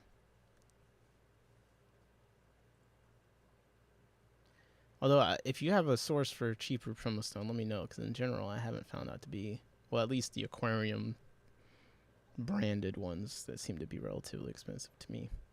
Like, yeah, bad product. Don't buy this. Don't buy it just off of the FAQ alone. Someone's got to be fired for that. All right. There's a guy on UK eBay selling pumice that looks exactly the same as 1/5 the price. I mean, all right. Do I need to do this? So this is Seacom Matrix. Is Seacom is it a European country? Sorry, company. Seacom. Madison, Georgia. Okay, let's do Seacom. So their whole name is Seacom Laboratories, right?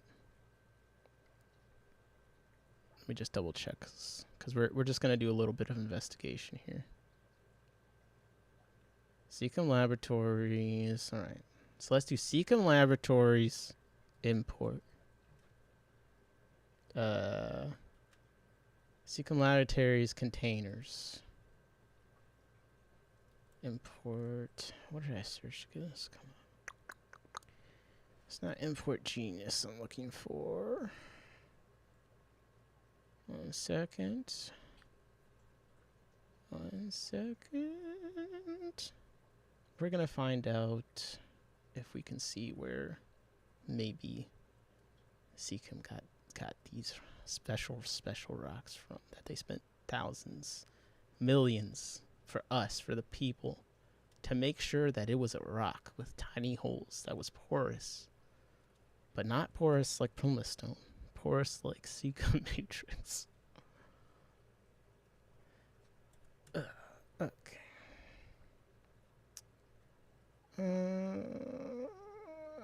Seacom Laboratories. I'm on Import Yeti. And Seacom Laboratories. Let's see. Where are they getting their stuff from? So, Import Yeti is something I found recently that's been kind of fun. It basically is a site that lets you kind of look at what companies are getting in from where. There's a guy, and how it's much better than buyer rings. Yeah, I was gonna say, like, buy buyers. Anyways, it can be useful when you're researching things like this because, you know, you can see, hey, are they manufacturing this here? Are they manufacturing this there? Is this something from Alibaba? And, you know, we're going on Seacom Laboratories, and man, they're importing a lot of things. I imported a lot of things here. And basically what this is, you got the bill of lading, which I'm sure they want me to pay to use.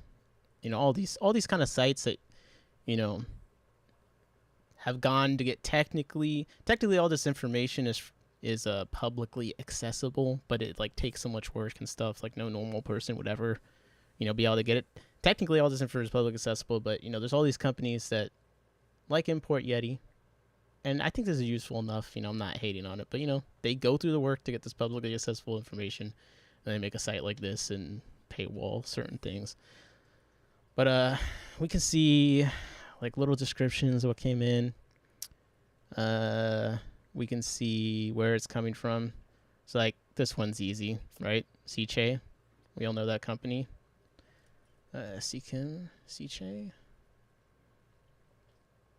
Does Seachem sell Seachay stuff? Or Seachem just buying hang-on backs from Seachay and selling them? That's what it looks like. So see, we already found one. You see what I mean? You see what I mean? Wow, where is this? I want this filter. Yeah, I got this title filter. Made in collaboration. I see. Made in collaboration with Seachem title hang-on filters. All right, so they're getting all these filters. Yeah, Seachem makes the pumps on their title filters. You guys gotta check out Glassbox Diaries. He really does this research, man. You're ahead of me. Okay, so like you see, you can kind of piece together things. I mean, they said it on their website, but you can see, okay, and it literally says right here, aquarium water pumps. So yeah, they just got in some water pumps. Look at this from India. SP Chemical Survey. They got sodium formaldehyde, bisulfite. Okay. I'm assuming that's the chlorinator, right? So let's look up Seachem Prime. Seachem Prime. Does it say ingredients?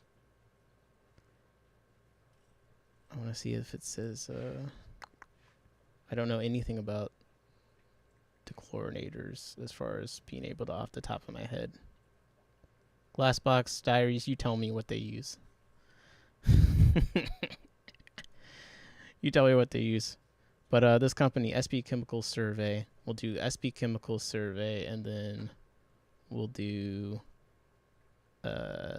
sodium formaldehyde. And see what comes up. SP Chemical Survey. Okay. Now the problem is, it's like some of these companies, like it's the exporter name, but like maybe the brand name for whatever they're shipping this way is something different. So it might not always come up exactly how you want. But we can go to Alibaba. Let's go to Alibaba and see if they got sodium formaldehyde. Okay. Yep. So I mean, most likely they're ordering it from, some source similar to this. All right. What else? I'm trying to find the rocks. That's what we were doing. I'm trying to see if there's any rocks. They're probably not shipping them in because I would hope that no one's buying it. You can usually find ingredients in MSDS or SDS documents. Some are protected via patent, though. Interesting. Okay, I need to look into that. So like we can see where Seachem gets its scissors and forceps and stuff. Surgimax Instruments. Aquarium scissors. Will that bring up anything?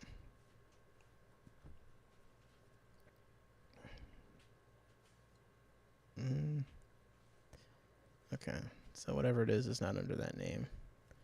Can I do aquarium scissors on Alibaba? Will anything come up? It's all dog plant scissors. You know what? Curved plant scissors. Oh man, it's gonna be all gardening stuff. Hey, it's so hard to find the word. They'll bring it up sometime. Aquascaping tools. Okay. We're on the right track here, I think. Aquascaping tools. Okay. Hold up.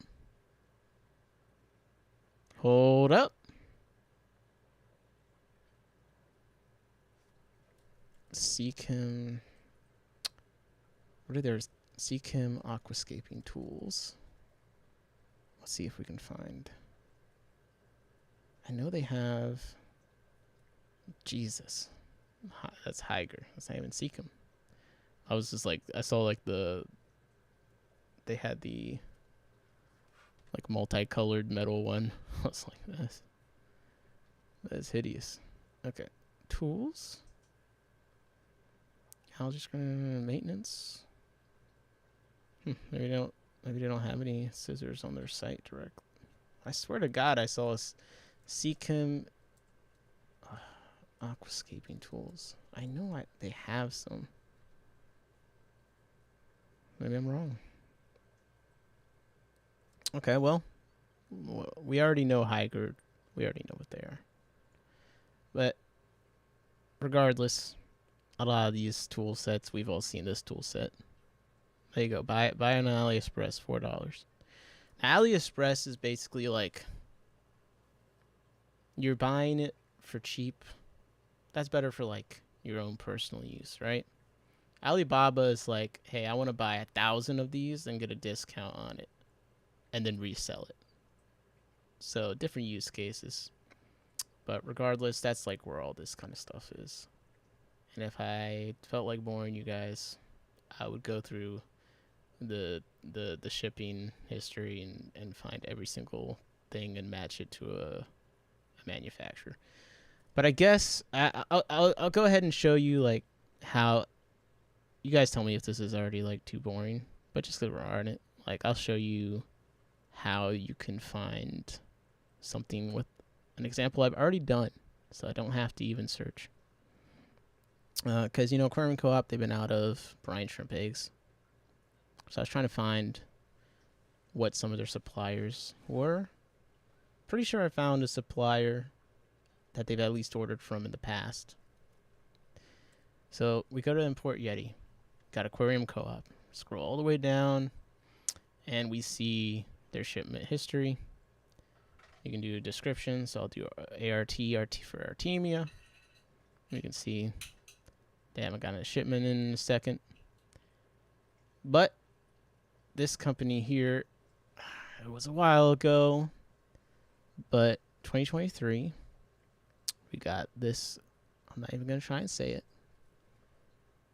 because I cannot pronounce it. But if you look that up, you'll see that they made this one. This one is actually easy, as opposed to some of the other ones to figure out, because the manufacturer, or I guess supplier, has an export company tied to that brand name.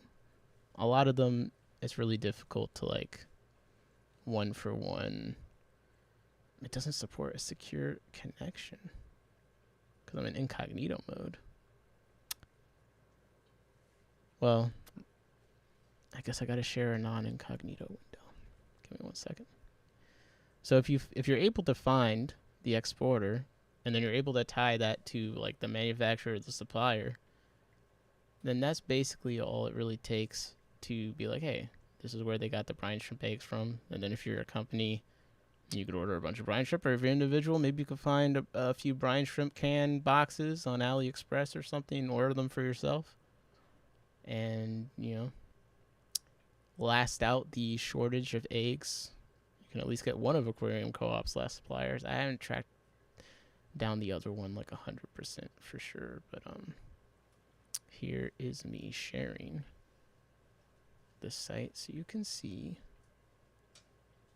that I'm not 100% crazy. So you can see here CISO Aquatics, and under introduction you see they list this company here, which is the exporter that was on the container history. And yeah, they got all these different products and stuff. And if you then go to Alibaba and do Artemia, like you'll find basically all their brine shrimp egg cans. So that was a really easy one. Man, I really can make fish products so boring sometimes, but there you go. You want to order brine shrimp eggs and resell them? hit up these guys. They might be able to help you. Okay. Let's see. Let me catch up with the chat again, because I've been getting too in the weeds with this, guys. I'm sorry. I need to go watch some Glassbox Diaries just to get it back together.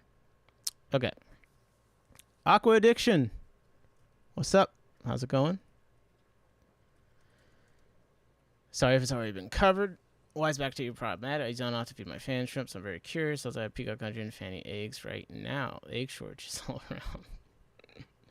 All right, so basically we went over Bacter AE, but basically it's problematic because one, the instructions on it are incorrect, and if you've looked it up, you'll see like that many people tell you not to follow the dosage instruction on it.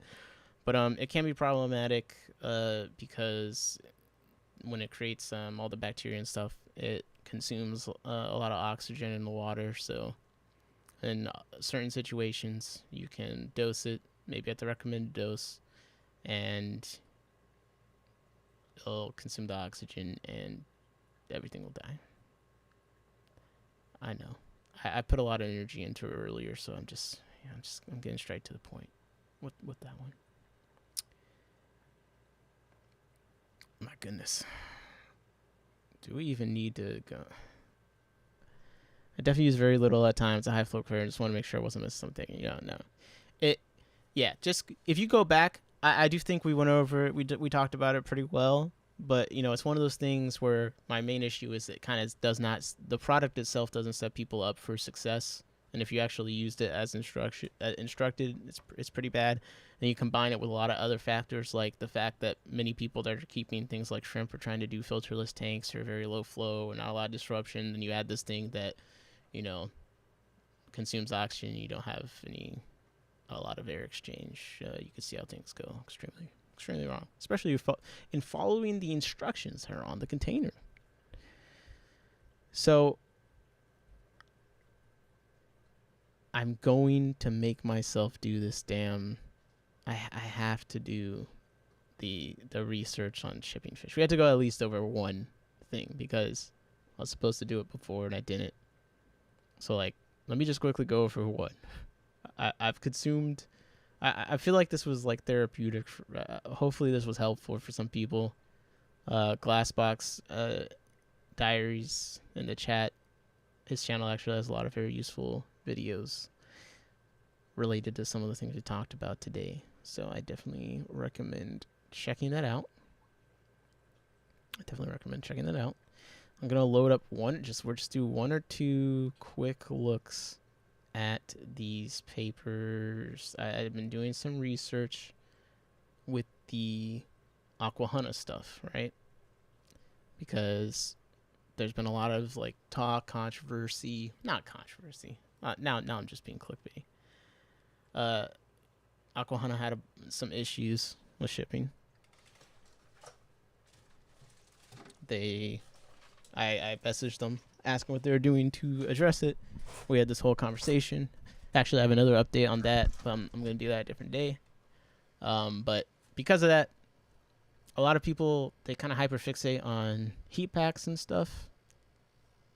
Me personally, I don't really care about heat packs that much as long as it's packed correctly and, not going into Antarctica.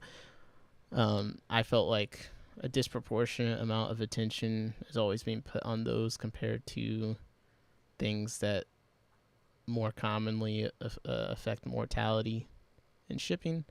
So I just wanted to do some research kind of to see if I was right about that.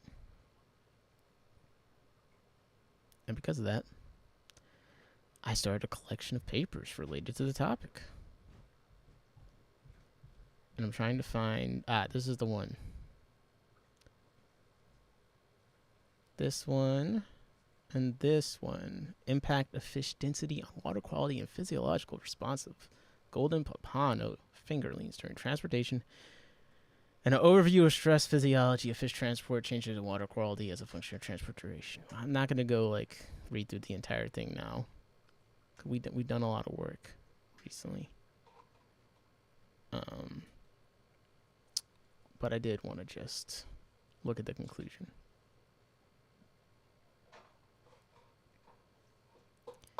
The conclusions. And actually, I'll put this link in the chat. This is a collection of 19 papers related to shipping.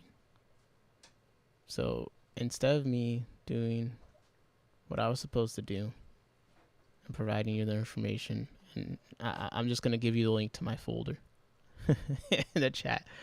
But so far, from what I'm reading, the main issue with shipping and fish mortality is really mostly around density in the bags. So I think Dan's Fish definitely has the right idea about that.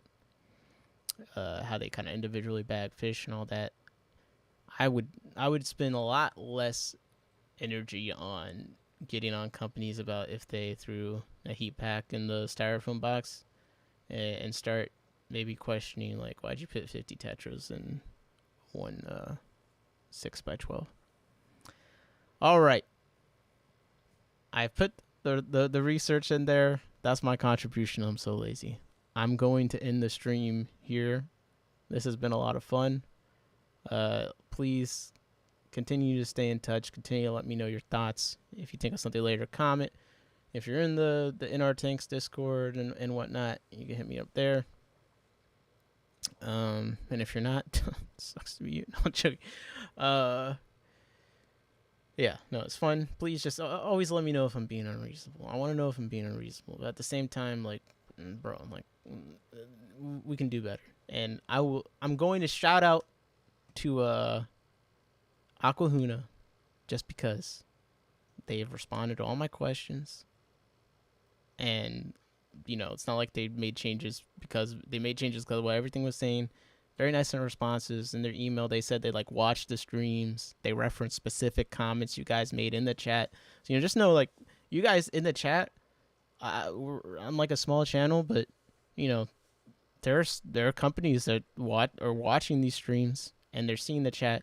And Aquahuna specifically said to me, like, we saw some actually very useful things in the chat that we're going to take a look at. So if you ever feel strongly about something or feel like you have a good idea to share related to the topic, please throw it in the chat, because you just never know. They might actually see it, and it might be something way more useful than anything I'm saying. And a positive change could be made because of something you said, even though we're not one of the big guys, we're still putting in the work, right? So this has been a lot of fun. Really appreciate everyone that stopped by. Aqua Addiction, appreciate you. I'm sure you guys are going to be fine. Peacock Gudgeons are very fun. I have a bunch of Peacock Gudgeon fry myself, so shout out to the Peacock Gudgeon family. Hope that is all successful for you. Glassbox Diaries, thank you for putting in so much work on your channel. That was a lot of fun. SC, of course, keeping it real. A couple of fish. You seem like you have a lot of information. Very helpful. I'm definitely going to check out some of those documents and read about those later. Jorge, all the crowd, Cat Girl, the 186 Element, welcome to your first time live. I hope you had a good time. Bob Bravo, Jim's Fish, Daniel. Damn, Daniel. Oh, Ada. Sorry, my cat. Ada. I think I got both. My history, it doesn't go up very far. But you know who you are. Appreciate it. And I will catch you guys next time. And, you know, just comment anything that you want me to scrutinize next. All right. I'm over out.